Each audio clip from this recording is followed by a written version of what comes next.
अस्सलाम वालेकुम जी, कैसे हैं आप सब। रेडियो विदक्सा में खुश आमदीद। आज मैं हाजिर खिदमत हूँ अंकबूत बाय नूर राजपूत का एपिसोड 14 का फर्स्ट पार्ट लेकर।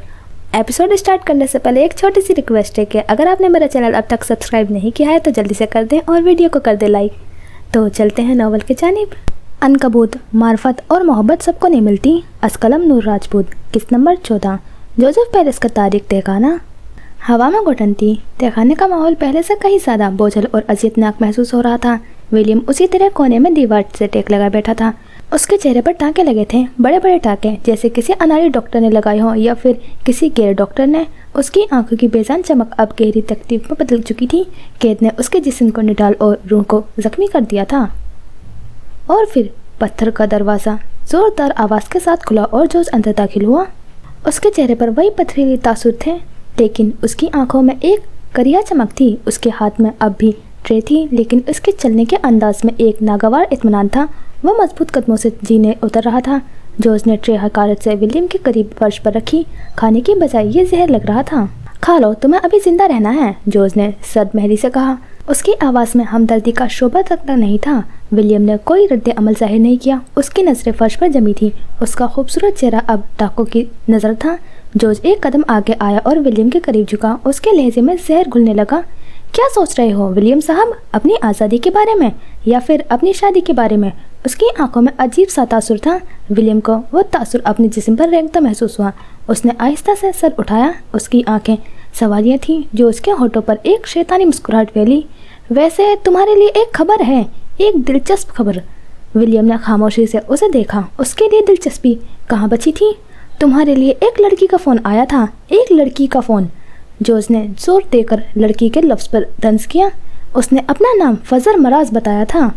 ये सुनते ही विलियम के लाज़र वजूद में एक झटका सा लगा। उसकी आंखें कदरे खुल गई, हैरत और बेयकीनी से फटने को तैयार।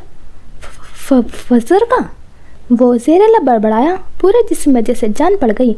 उसे यकीन नहीं आया। वो हैरत से जोश को तक रहा था, जो उसके सामने कुर्सी खींचे टांग पर टांग जमाए बैठा था। आज वो काफ़ी दिनों बाद विलियम के सामने आया था, वरना एक वफादार मुलाजिम 2-3 बार खाना रख जाता था। फजर? विलियम ने फिर से उसका नाम दोहराया। गले में कुछ अटक गया। हाँ, वही फजर, तुम्हारी बीवी, जोश ने तंज जारी रखा। बड़ी परेशान थी, तुम्हारे बारे में पूछ रही थी। विलियम के चेहरे पर एक लम्हे के लिए उम्मीद की किरण लहराई। एक पल को उसे लगा शायद पूरी दुनिया उसके लिए तंग नहीं पड़ी। हाँ, कोई है जिसको उसकी ज़रूरत है। लेकिन अगले ही लम्हे जोश की बात ने उस उम्मीद को कुचल दिया। तुमने क्या कहा? वो बेचैनी से बोला। तो मैंने उसे बता दिया, जोश ने फातिहाना अंदाज में कहा। विलियम ने सांस रोके जोश को देखा। मैंने उसे बता दिया कि तुम। जोश रुका। उसकी मुस्कुराहट गहरी हुई। तुम मर चुके हो। ये अल्फाज विलियम के दिल पर बम बन कर गए। उसका मुंह खुला का खुला रह गया। आंखें फटी की फटी रह गई। उसका सारा वजूद जैसे शल हो गया। वो साकित हो गया। उसे अपने कानों पर यकीन नहीं आया। जॉर्ज ने क्या कहा? वो मर चुका है? तुमने क्या कहा? विलियम ने हकलाते हुए पूछा। उसकी आवाज़ किसी टूटे हुए सांस जैसी थी।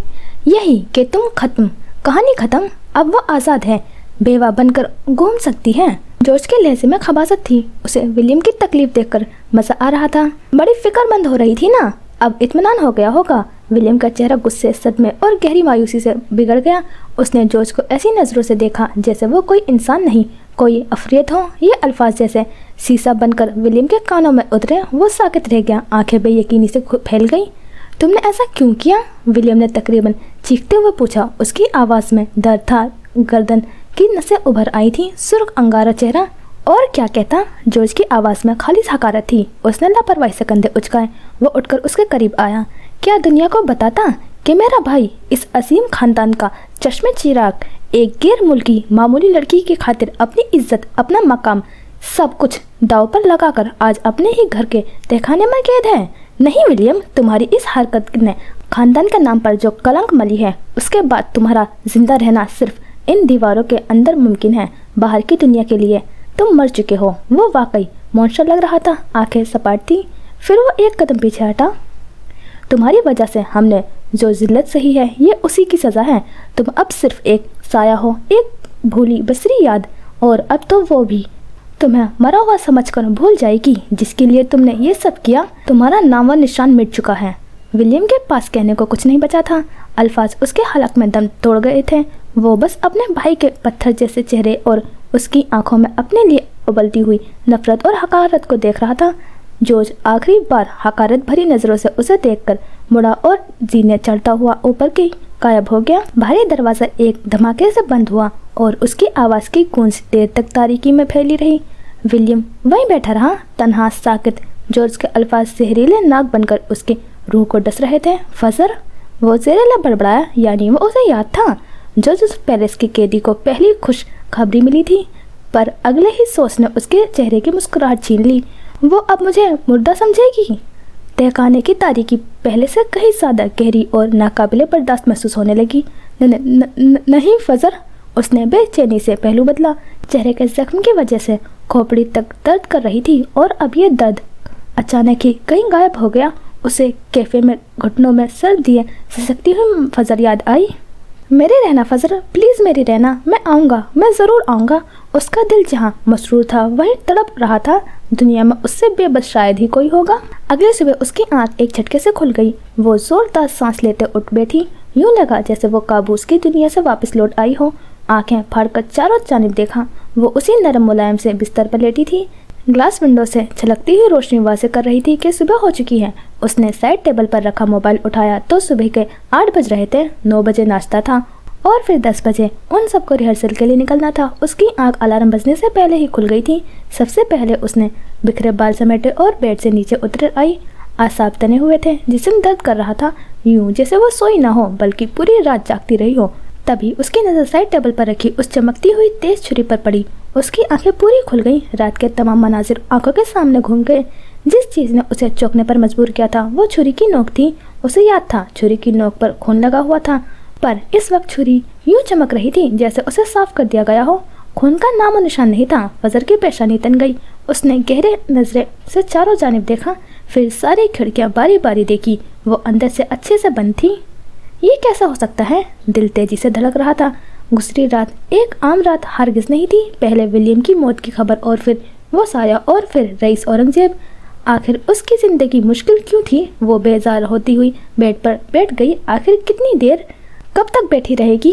यही सोचते वो उठ खड़ी हुई और फिर 9 बजे वो होटल के साफ सुथरे जीने उतर रही थी। सियाह बैंगनी पैंट पर खाकी रंग का घुटनों से जरा ऊपर आता टॉप, जिसका गला गर्दन तक बंद था और फिर बाजू ऐसे फुले हुए थे जैसे हवा भरी हुई हो और कोहनी से जरा नीचे बाजू कफ की सूरत बंद थे।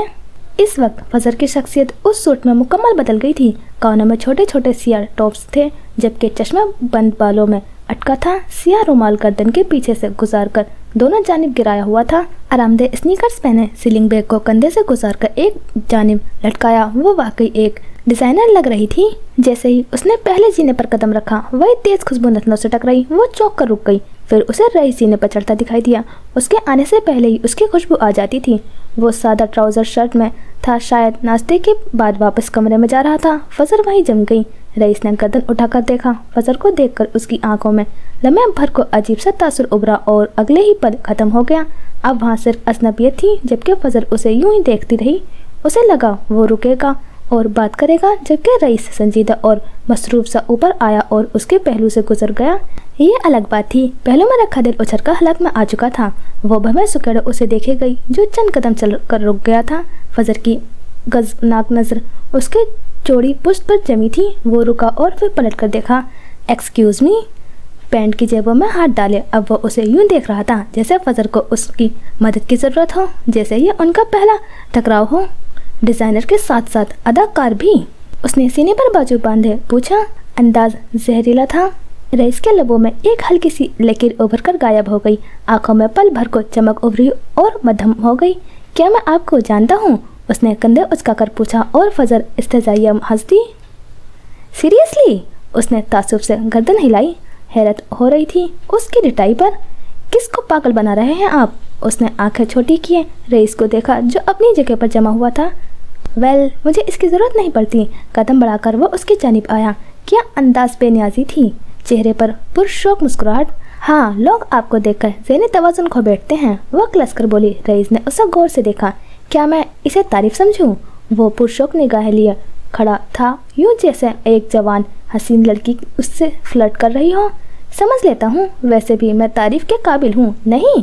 उसने एक आबरू उठाकर भोलेपन से पूछा। फजल ने गहरा सांस लिया और फिर सुर्ख पड़ते चेहरे के साथ उसे देखा। ये नाटक क्यों कर रहे हैं आप? वो सीधा मुद्दे की बात करना चाहती थी। और मैं पूछ सकता हूँ मोहतरमा कि आप मुझ पर इल्जामात की बारिश क्यों किए जा रही हैं? वो मस्जिद करीब आया। उस बार आंखों में सर्दपन और चेहरे पर संजीदगी थी। फजल ने जीने वापस चढ़े अपना स्लिंग बैग को आगे किया और उसकी जिप खोलकर अंदर से वो छुरी निकाली। ओ ओ ओ, रईस के हॉट सिटी के अंदाज में सुकड़े। वो तो कदम पीछे हुआ, डरने का नाटक किया। क्या होटल के अमले को पता है मोहतरमा कि आप उनकी छुरी अपने बैग में लिए घूम रही हैं? वो चौंकने वाले अंदाज में बोला, जबकि फजल हाथ में छुरी थामे खड़ी थी। उसकी नोक एक बार फिर रईस की जानिब थी, जबकि चेहरा तना हुआ था। देखें इसे, वो छुरी की नोक की जानिब इशारा करती बोली। रईस ने भवे सुकेड़ कर और आंखें छोटी किए छुरी की नोक को देखा। चेहरा संजीदा और अंदाज तबसियातनाना था। वेल, अभी तक मैंने छुरियों तलवार पर हीरे मोती लगाने का काम शुरू नहीं किया। अगर तुम कहती हो तो मैं तुम्हारे लिए इसे अच्छी शक्ल दे सकता हूँ। वो दाढ़ी खो जाते बोला तो फजल जल भुनकर कोयला हुई। दिल किया वो छुरी उसके सीने में घुसा दे। जब से आंखें मीचकर उसने खुद पर काबू पाया, फिर आंखें खोलकर रईस को देखा, जो सवालिया नजरों से उसे ही देख रहा था। ये वही छुरी है जिससे रात मैंने आपको गर्दन पर रखा था, आपको जख्म दिया था, भूल गए? उसकी तफसील पर रईस ने उसे यूं देखा जैसे उसका दिमाग फिर गया हो। तुम लक्स के डिजाइनर हो ना? उसके गैर मुतवक्का सवाल पर फजल ने हैरत से उसे देखा। आह, तभी कहूँ, ऐसी बेकी बेकी बातें क्यों कर रही हो? सोनिया सुल्तान अपने डिजाइनर को सस्ते नशे करवाती है। उसने फिर से जहर उगला और फजल के अंदर फैल गया। उसने होंठ भींच लिया। वो कुछ सख्त सुस्त सुनाना चाहती थी, पर रईस की बातों ने उसे गहरी उलझन में डाल दिया। जाओ शाबाश, चाय नाश्ता लो, शायद तुम्हें होश आए। वो उसे सुलगा कर वापस पलटा। पागल समझा है मुझे अच्छी तरह से याद है, ये छुरी और आपकी गर्दन से निकलता वो खून भी। ये खेल क्यों खेल रहे हैं? गर्दन दिखाएं अपनी। अकब से उभरती उसकी दबी दबी सी आवाज़ पर रईस फिर से रुक गया और फिर पलटकर उसे देखा। मोहतरमा, मैं जेवरात बनाता हूँ, पहनता नहीं हूँ। लो देख लो। वो कदम बढ़ाकर आगे आया और टी शर्ट का गोल गला मजीद नीचे करके दिखाया। फजल ने देखा और साकित रह गई। वहाँ कोई जख्म नहीं था। छुरी वाला हाथ कांप उठा, सर बुरी तरह घूम गया। क्या हुआ? खुल गई आंखें? वैसी मेरी गर्दन से ऑब्सेशन क्या है तुम्हें? कभी छुरी रखने के ख्वाब देखती हो और कभी गर्दन देखने खुद आ जाती हो। लहजा इस्तेज़ाइया था। मैंने देखा था आपकी गर्दन पर। उसकी आवाज़ दूर खाई से आती महसूस हुई। शायद तुम्हारी हैसल आंखों ने रात के अंधेर में कोई और ही मंजर देख लिया। कभी कभी चीज़ें वैसी नहीं होती जैसी नजर आती हैं। वो उसकी बात काटते मुस्कराया, हाथ सीने पर बांध लिया। फजल संभल कर सीधी हुई। ये मेरी आंखों का कमाल है कि वो चीज़ों को वैसा देखती हैं जैसी वो हैं, वैसी नहीं जैसी आप उन्हें दिखाना चाहते हैं। आप वहाँ थे। उसका लहजा तेज और जिद्दी था। वो उसके वजूद को गहरी नज़र से देख रही थी। वही खुशबू, वही आवाज़, वही वजूद। हाँ, अलबत्ता अंदाज बिल्कुल बदला हुआ था। रईस ने उसके चेहरे के तासुरात को बगौर देखा, उसकी आंखों की चमक को महसूस किया, फिर एक फातिहाना मुस्कुराहट के साथ गोया हुआ। किसी के बाप में इतनी हिम्मत नहीं है कि रईस औरंगजेब की गर्दन पर छुरी रख सके। अब जाओ और अपने दिमाग का इलाज करवाओ। वो साद लहजे में कहता पलट गया, जबकि फजल कुछ कहते कहते रुक गई। जबड़े पीछे वो उस शख्स को जाते देख रही थी। उसका दिमाग एक बार फिर उलझन का शिकार हुआ था। क्या वाकई उसने ख्वाब देखा था? लेकिन वो इतना हकीकी कैसे हो सकता है? और रईस का रवैया, वो जानती थी कि वो झूठ बोल रहा था, लेकिन वो साबित कैसे करे? हैजल आंखों में चैलेंज और बेयकीनी का एक नया तूफान बर्पा होता दिखाई दिया। वो छुरी वापस बैग में रखती सीढ़ियां उतरती नीचे चली आई। डाइनिंग हॉल में पहुंचते ही उसे एक नया जहां दिखाई दिया। पूरे हॉल में कॉफी और दीगर मिली जुली खुशबू शामिल थी। सामने ही सोनिया नक्शक से तैयार खड़ी थी। सियाही वेस्ट पैंट पर गहरी जामनी रंग का स्लीवलेस क्रॉप रेशमी टॉप पहने हुए थी। वो 2-3 लोगों के गिरोह में थी और वो सब मुस्कुराकर बात कर रहे थे। सबके हाथों में फ्रेश जूस था। सोनिया की नज़र फजल पर पड़ी और उन्होंने उसे मुस्कुराहट से नवाजा। कंधे तक आते भूरे बालों को कर्ल किए दोनों जानिब डाल रखा था। उनके गोरे सुडौल बाजू जमाए थे। गले में कीमती चेन थी और कानों में डायमंड के टॉप्स चमचम कर रहे थे। वो वाकई एक बिजनेस वूमेन थी। हाय फजल, उसे देखते ही मारिया ने उसे पुकारा। वो मुस्कुराकर उसकी जानी बढ़ी। मारिया और जवाद दोनों ही आर्टिस्ट डायरेक्टर थे और दोनों मंशा साहब के असिस्टेंट थे। एक आर्टिस्ट डायरेक्टर किसी फनकाराना इदारे, तंजीम या मंसूबे की तख्लीकी वसन और सिमत का जिम्मेदार होता है। उनका बुनियादी काम इदारे या मंसूबे का फनकाराना मयार को बरकरार रखना, उसकी मंसूबे बंदी करना और उस बात को यकीनी बनाना कि तमाम तख्लीकी काम एक मखसूस थीम या हदफ के मुताबिक हो। उसके अलावा वो मिलकर फ़नकाराना सरगर्मियों, नुमाइशों, परफॉर्मेंस को यकीनी बनाते थे और इसके साथ साथ फ़नकारों, अदाकार, मुसन्निफ़ीन, कोरियोग्राफर्स और डिज़ाइनर्स का इंतखाब करते थे जो वसन को हकीकत का रूप दे सकें। और आज के रिहर्सल उन्हीं के ज़ेरे निगरानी होने वाली थी। फजर को पहले पहल तो उन पर पुकारने पर हैरत हुई थी, लेकिन फिर वो खुद पर काबू पाती उनके करीब बैठ गई। 29 साला मारिया और 30 साला जवान दोनों ज़हीन और मेहनती थे। वो नफासत से उनके करीब बैठ गई। पूरा मेज़ मुख्तलिफ़ किस्म के क्रोसोन, पेस्ट्रीज, पैनकेक, ऑमलेट और फ्रेंच टोस्ट से भरा हुआ था। फ्रेश जूस का जग भी रखा हुआ था। खाना देखते ही फजर की भूख जाग उठी। आज रिहर्सल है, हम सोच रहे हैं अगर तुम फ्री हो तो हमारे साथ काम करो। एक और सही दिमाग मिलेगा तो हम अपने कॉस्ट्यूम्स को अच्छे से प्रेजेंट कर पाएंगे। जवाद ने मुद्दे की बात की तो फजर ने मुस्कुराकर सर हिलाया। मुझे कोई एतराज़ नहीं है, वैसे भी ये बहुत ज़रूरी था, उसे अपने कॉस्ट्यूम्स को अपने तरीके से प्रेजेंट करना था। ठीक है, तुम नाश्ता करो, हमें सबसे पहले निकलना है, मारिया ने कहा तो फजर सर अस्बात में हिलाकर नाश्ते की तरफ मुतवस्सा हो गई।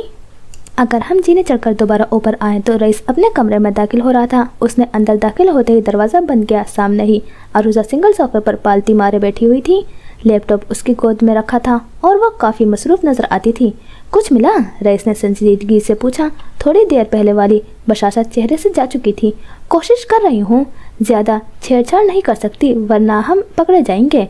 उसने नज़रें स्क्रीन से नहीं हटाई। उसकी उंगलियां तेज़ी से कीबोर्ड पर फिसल रही थीं, जबकि रईस अब आईने के सामने खड़ा था। उसने टी शर्ट का गला नीचे किया और शेरक से नीचे जिल पर उंगली रखते नाखून की मदद से गर्दन पर चिपकी वो रबड़ की चिट खींचकर उतारी। ये देखने में बिल्कुल जिल जैसी थी और उसका रंग रईस की रंग से मैच कर खा रहा था। नीचे से उसका जख्म निकल आया। क्या वो मुतमईन हो गई है? अरूजा ने बिना उसकी जानिब देखे पूछा। उसकी नज़रें स्क्रीन पर थी, पर वो जानती थी रईस उस वक्त क्या कर रहा था। वो क़यामत तक भी मुतमईन नहीं होगी, उसने गहरी सांस लेते जवाब दिया। और ऐसा क्यों है? अरूजा उलझी। अभी वो बाहर कहकर आया था कि किसी के बाप में उसकी गर्दन पर छुरी रखने की हिम्मत नहीं, पर यहाँ तो वो उस लड़की से जख्मी हो चुका था जो अजीबो गरीब थी। क्योंकि वो मनार के जिस्म में मेरी रूह लेकर पैदा हुई है। यूँ लगता है जैसे कुदरत ने हम दोनों को जोड़कर एक वजूद बना दिया हो। वो अपने अदराक पर चलती है, लोग जो उसे दिखाना चाहते हैं उस पर नहीं। उससे पहले वो मजीद कुछ कहता, अरूजा की पुरजोश सी आवाज़ सुनाई दी। बॉस ये देखें। अरूजा के चेहरे पर चमक उभरी। वो स्क्रीन पर चलने वाली वीडियो को खुली आंखों से देख रही थी। रईस चलते हुए उसके करीब आया और सोफे के पीछे खड़े होते उसके एक जानिब झुका।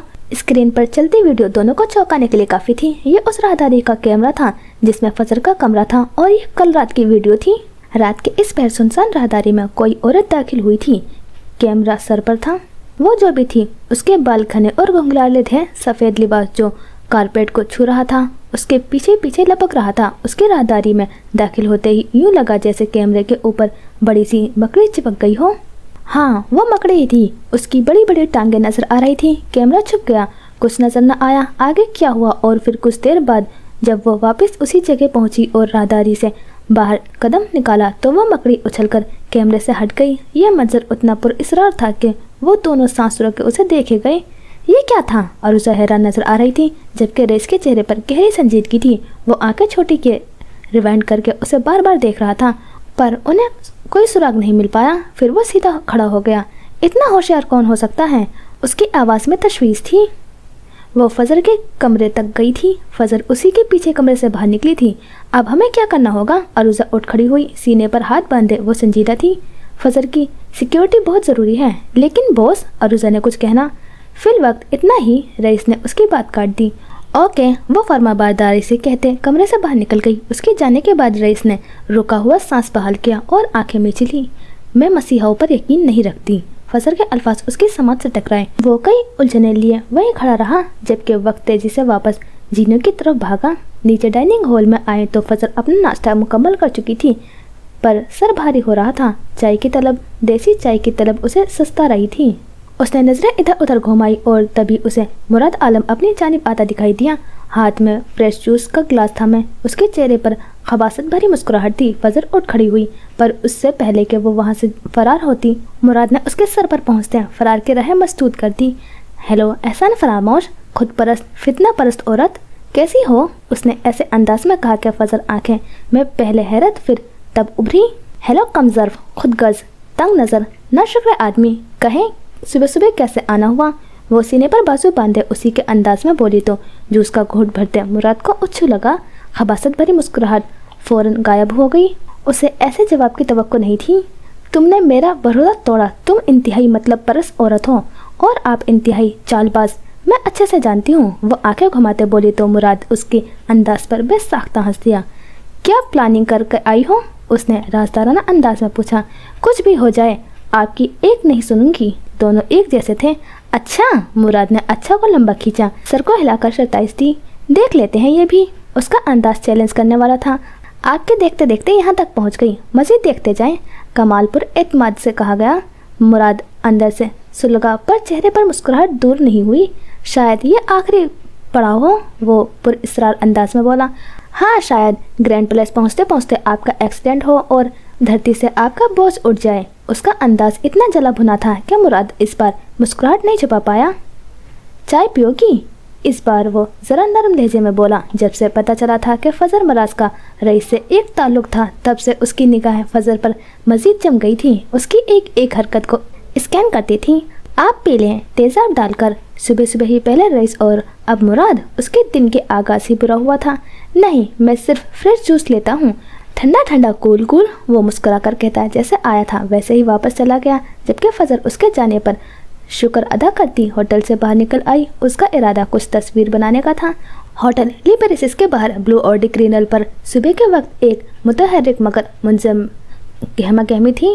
یہ ایک ایسا علاقہ ہے جہاں مقامی زندگی اور سیاحت کا امتزاج پایا جاتا ہے۔ فٹ پاتھ پر لوگ چہل قدمی کر رہے تھے، کچھ اپنے دن کا آغاز کے لیے کافی یا ناشتے کی تلاش میں تھے اور کچھ قریبی میٹرو اسٹیشن کی طرف بڑھتے نظر آ رہے تھے، جو شہر کے دیگری حصوں تک آسان رسائی فراہم کرتے ہیں۔ سیاحوں کی ایک مناسب تعداد اس وقت ہوٹل کے آس پاس موجود تھی۔ کچھ ہوٹل سے باہر نکل کر دن بھر کی سیاحت کا آغاز کر رہے تھے، جبکہ دیگر شاید ابھی ناشتہ کر کے باہر کے ماحول کو دیکھ رہے تھے۔ ہوٹل کے قریب پیرس کے مخصوص بیکریاں، کیفے اور چھوٹی دکانیں نظر آ رہی تھیں، جہاں سے تازہ روٹی، پیسٹری اور دیگر اشیاء کی خوشبو آ رہی تھی۔ فضر اس سب کو اپنے موبائل میں قید کر رہی تھی۔ ستمبر کی صبح 10 بجے ہوٹل لیبریسس کے باہر کا منظر ایک خوشگوار اور مصروف شہر کا منظر پیش کر رہا تھا، جہاں پیرس کی روزمرہ زندگی سیاحوں کی آمد کے ساتھ گھل مل گئی تھی۔ سورج کی روشنی، متحرک ماحول اور قریبی مشہور مینومنٹس کی موجودگی اس منظر کو مزید دلکش بنا رہی تھی۔ اچانک فضر کی نظر ایک جوڑے پر پڑی۔ وہ ہاتھ میں ہاتھ ڈالے قریب ہی ایک کیفے سے نکل کر ہنستے گزرے۔ ان کی آنکھوں میں محبت کی چمک اور دوسرے کے لیے مکمل بے فکری تھی۔ انہیں دیکھ کر فضر کے دل میں ایک تیز لہر اٹھی، ایک جانی پہچانی ٹیس۔ بے اختیار اس کا ہاتھ رکا، موبائل نیچے ہو گیا۔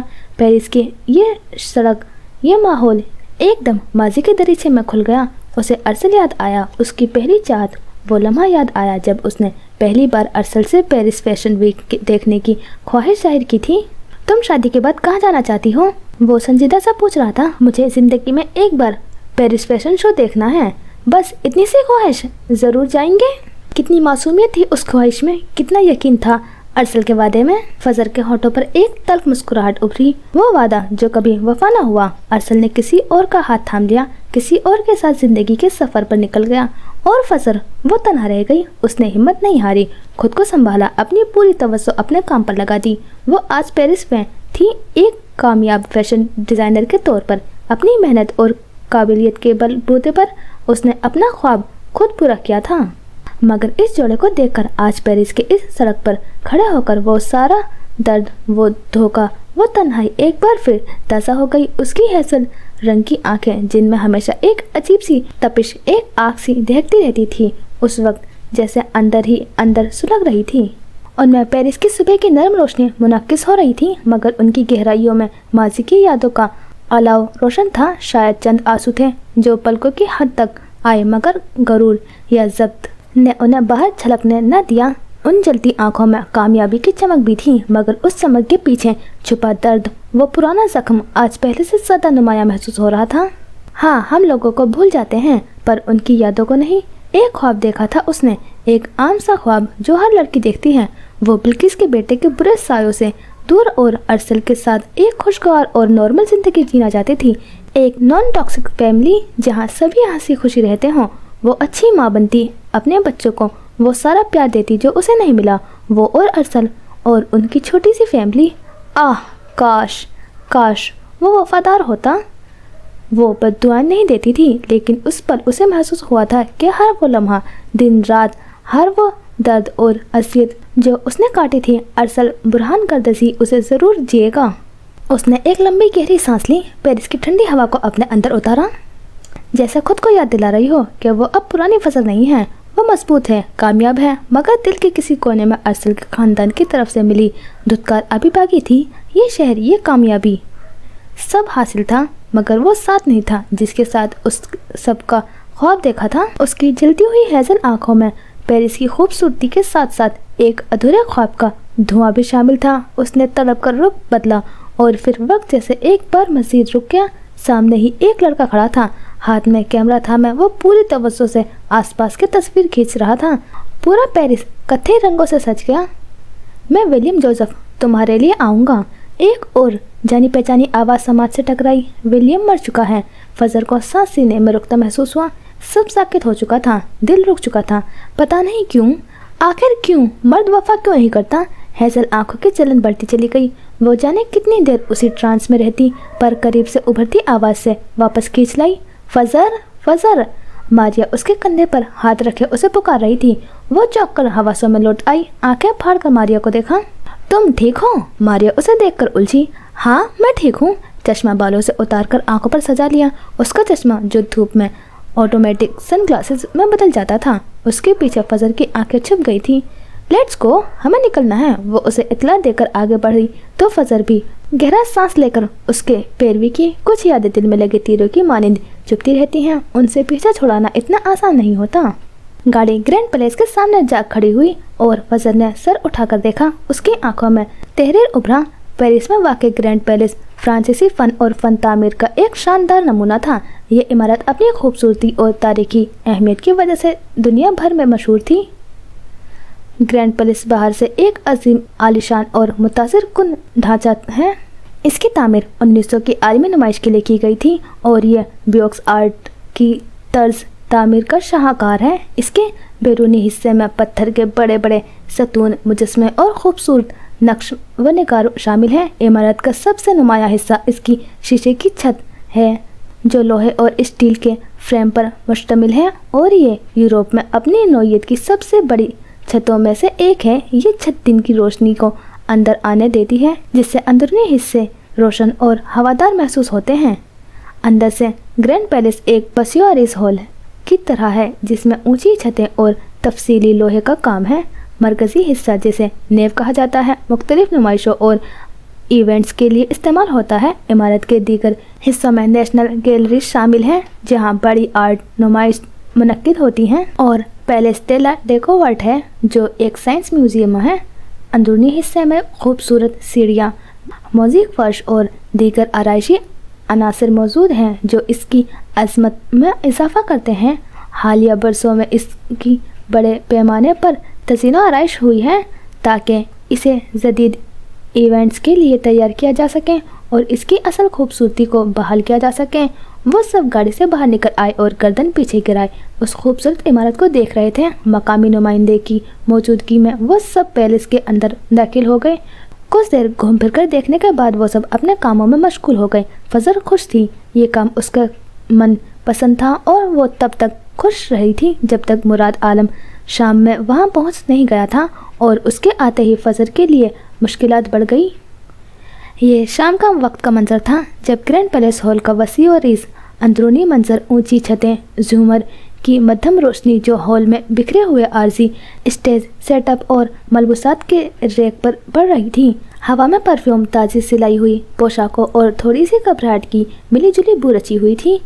स्टेज पर चंद मॉडल्स सुस्रवी से चहलकदमी की मशक कर रही थी, जबकि अमला आखिरी लम्हात की तैयारियां कर रहा था। एक तरफ कपड़ों की रेक पर फजर के साथ साथ बाकी डिजाइनर्स के तख्लीक करदा शानदार कॉस्ट्यूम सजे थे, जो रंगों और बनावटों का एक खूबसूरत इम्तियाज पेश कर रहे थे। दूसरी तरफ एक मेज पर मशहूर ज्वेलरी ब्रांड के चमकदार जेवरात के डब्बे एहतियात से रखे थे। उसके अलावा ढेर सारे बैग्स की कलेक्शन और ना जाने क्या क्या रखा था। फजर, जो खुद एक आर्ट का नमूना लग रही थी, अपने एक खास कॉस्ट्यूम को बगौर देख रही थी। उसकी नजरें डिज़ाइन की नज़ाकतों में खोई हुई थी। उसकी आंखों में तख्लीक की चमक और साथ ही कुछ फिक्रमंदी झलक रही थी। आर्टिस्ट डायरेक्टर मंशा साहब, जो पुरएतमाद और किसी कदर तेज मिजाज दिखाई दे रहे थे, वो फजर की तरफ बढ़ते दिखाई दिए। उनके साथ ही स्पॉन्सर्स ब्रांड का नुमाइंदा मुराद आलम था, जो कुछ देर कबल उनसे महगुफ्तगू नजर आ रहा था और अब चेहरे पर तजारती चमक और एक खास किस्म का इत्मीनान था। आंखों की चमक फजर को चिढ़ाने के लिए काफ़ी थी। मंशा साहब फजर के करीब आते हुए मुस्कुराकर बोले, वाह फजर, तुम्हारा काम लाजवाब है। ये कॉस्ट्यूम्स सिर्फ कपड़े नहीं, फन पारे लग रहे हैं। उनके लहजे में खुश आमद की बू फजर को यहाँ तक महसूस हुई। फजर ने मुस्कुराने की कोशिश की।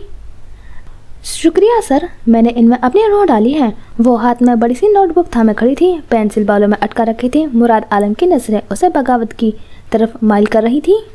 बिल्कुल, और अब इन रूह परवर कॉस्ट्यूम्स को चार चांद लगाने का वक्त है। मुराद आलम यहाँ मौजूद हैं और इनके ब्रांड्स की ज्वेलरी हमारे शो की एक अहम स्पॉन्सर है। हम चाहते हैं कि मॉडल्स तुम्हारे डिज़ाइन करदा मलबूसात के साथ इनकी खूबसूरत जेवरात भी पहने। ये डील का हिस्सा है। वो ज्वेलरी की मेज़ की जानिब इशारा करते बोले। अधेड़ उम्र मंशा साहब फजर को ये बात करते हुए जहर लगे। उसके चेहरे से मुस्कुराहट गायब हुई। उसकी आंखों में सख्ती उतर आई। ज्वेलरी इन कॉस्ट्यूम्स के साथ? नहीं सर, ये मुमकिन नहीं। उसका लहजा ठोस था। क्या मतलब मुमकिन नहीं? फजर, ये शो का हिस्सा है, स्पॉन्सरशिप उसी पर मुनस्सिर है, और वैसे भी ये जेवरात इन मलबूसात की खूबसूरती को निखारेंगे। मंशा साहब ने लहजे में दबी दबी नाराज़ी थी। सर, ये मलबूसात मुकम्मल हैं, इन्हें किसी निखार की ज़रूरत नहीं। मैंने हर धागे, हर रंग, हर कट में एक कहानी, एक एहसास बुना है। ये कॉस्ट्यूम्स खुद बोलते हैं। इनकी एक खामोश जुबान है जो देखने वालों को बराह रास्त मुखातिब होती है। इसके लहजे में दम रखने की कोशिश की। उसकी आवाज़ में आज़म था। मुराद आलम ने टांग अड़ानी ज़रूरी समझी, इसलिए तो आया था। मोहतरमा फजर, हम आपके फ़न की कदर करते हैं, लेकिन ये फैशन शो सिर्फ आर्ट की नुमाइश नहीं, एक तजारती प्लेटफॉर्म भी है। हमारी जेवरात बैन अल-अक़वामी सतह पर तस्लीम शुदा है। इनकी चमक, इनकी नज़ाकत आपकी खूबसूरत काम को एक नया रुख देगी। ये मुकम्मल मंजरनामे को बुलंद करेगा। सोचें, स्टेज पर जब मॉडल चलेंगी, आपका शाहकार लिबास और उस पर हमारी चमकते हीरे, ये एक तलस्माती इम्तियाज होगा। उसका अंदाज कारोबारी, जबकि आंखें जताती हुई थी। तिलिस्माती या चकाचौंध? उसकी हेजल आंखें जख्मी हुई। मुराद साहब, यही तो मैं नहीं चाहती। मैं नहीं चाहती कि मेरे कॉस्ट्यूम्स की रूह उस ज्वेलरी की चकाचौंध में गुम हो जाए। मैं चाहती हूँ जब लोग मेरे डिज़ाइन को देखें तो वो लिबास की गहराइयों को महसूस करें, उनके रंग, उनकी बनावट, उनका बहाव, उनमें छिपी दास्तान। मैं चाहती हूँ वो लिबास में डूबे उस रूह को महसूस करें, ना कि आंखों को घेरा कर देने वाली चमक पर अटक जाएं। ज्वेलरी, खास तौर पर इतनी नुमाया ज्वेलरी, तवज्जो को लिबास से हटाकर खुद पर मरकूज कर लेंगी। ये मेरे फ़न की तौहीन होगी। उसका चेहरा सुर्ख पड़ गया था। उसकी हर धर्मी पर मंशा साहब बरहम नजर आए। मिस फजर, तुम बात को समझ क्यों नहीं रही? ये सिर्फ तुम्हारे फ़न की बात नहीं, ये एक बड़ा इवेंट है। इसमें बहुत से आवाम शामिल हैं। स्पॉन्सरशिप के बगैर ये शो मुमकिन नहीं, और स्पॉन्सरशिप अपनी प्रोडक्ट दिखाना चाहते हैं। ये मंतकी है। जेवरात हमेशा से फैशन का हिस्सा रहे हैं। वो लिबास को मुकम्मल करते हैं। उनका बस नहीं चल रहा था कि फजर का गला दबा दें। मुकम्मल करते हैं? मेरे लिए ये चीज़ें का इजाफा नहीं, चीज़ों को छुपाना है। मेरा लिबास खुद एक कहानी है। जेवर इस कहानी पर एक चमकदार पर्दा डाल देंगे। मैंने ये मेहनत इसलिए नहीं की कि मेरी तख्लीक पसे मंजर में चली जाए और जेवरात पेश मंजर बन जाए। मेरा फ़न चीख चीख कर कह रहा है कि उसे सिर्फ खुद में दिखाया जाए। उससे किसी सहारे की ज़रूरत नहीं। उसकी अपनी एक अजमत है। वो भी अपनी बात पर अड़ी रही। वो अपने कॉस्ट्यूम को भारी ज्वेलरी के साथ पेश नहीं करना चाहती थी, और ये पहले से तय था। अब आखिरी ऐन मौके पर आकर ये सब क्यों? मोहतरमा फजर, मुराद आलम ने कमीनगी छिपाते उसे पुकारा। आप जज्बाती हो रही हैं, जरा अमली तौर पर सोचें। हमारे ब्रांड का नाम आपके काम के साथ जुड़ेगा, ये आपके लिए भी अच्छा होगा। और रही बात छुपाने की, तो अच्छे जेवरात लिबास को छुपाते नहीं बल्कि उसकी बेहतरीन पहलू को नुमाया करते हैं। एक खूबसूरत हार गर्दन के नज़ाकत को उजागर कर सकता है, झुमके चेहरे की खूबसूरती में इजाफा कर सकते हैं। ये मिलकर एक मुकम्मल लुक बनाते हैं जिसे फैशन की दुनिया में सेरेटोरियल हार्मनी कहते हैं। सेरेटोरियल हार्मनी? फजर तल्खी से हंसी।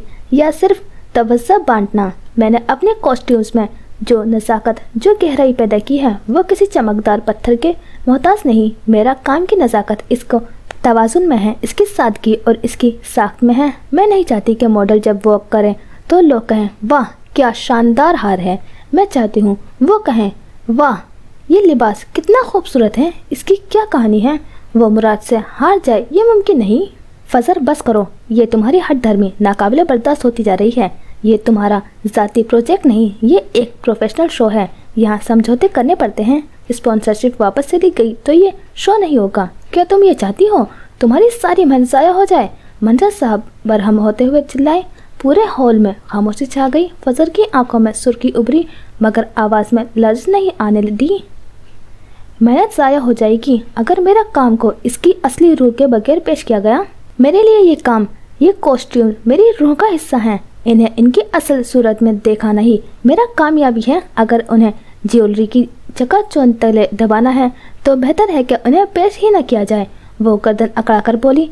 झुकना तो उसने सीखा ही नहीं था। एक लम्हे को हॉल में खामोशी छा गई। मंसा साहब और मुराद आलम फजर के चेहरे पर नजर आने वाले गैर मुतसलसल अज़म को देख रहे थे। फजर किसी मूरत की तरह अपनी बात पर कायम रही थी। उसके इर्द गिर्द उसके तख्लीक करदा मलबूसात खामोश से लटके रहे थे, गोया उसकी बात की गवाही दे रहे हों। माहौल में तनाव बढ़ गया था। ये सिर्फ कपड़े और जेवरात का मामला नहीं रहा, ये आर्ट की तख्लीकी आज़ादी और तिजारती दुनिया की हकीकतों की दरमियान एक सर्द जंग का मंजर बन चुका था। तभी सोनिया सुल्तान हॉल में दाखिल हुई। वहाँ नाचती खामोशी को देखकर उन्होंने हैरानी से पूछा, क्या सब ठीक है? फिर उनकी नज़र एक जानिब खड़े मंसा साहब, मुराद आलम, जबकि दूसरी जानिब खड़ी फजर पर पड़ी। पल भर के अंदर उन्हें सारी कहानी समझ आ गई। हॉल में नाचती खामोशी में सोनिया सुल्तान की हील की टक टक सुनाई दी। वो उन तक पहुंच चुकी थी। कोई मसला है? उन्होंने बराह रास्त फजर से पूछा, जो कहर भरी नज़रों से मुराद आलम को घूर रही थी। ये आप इनसे पूछ लें। मैं उसी वक्त इस स्पॉन्सरशिप से पीछे हटती हूँ।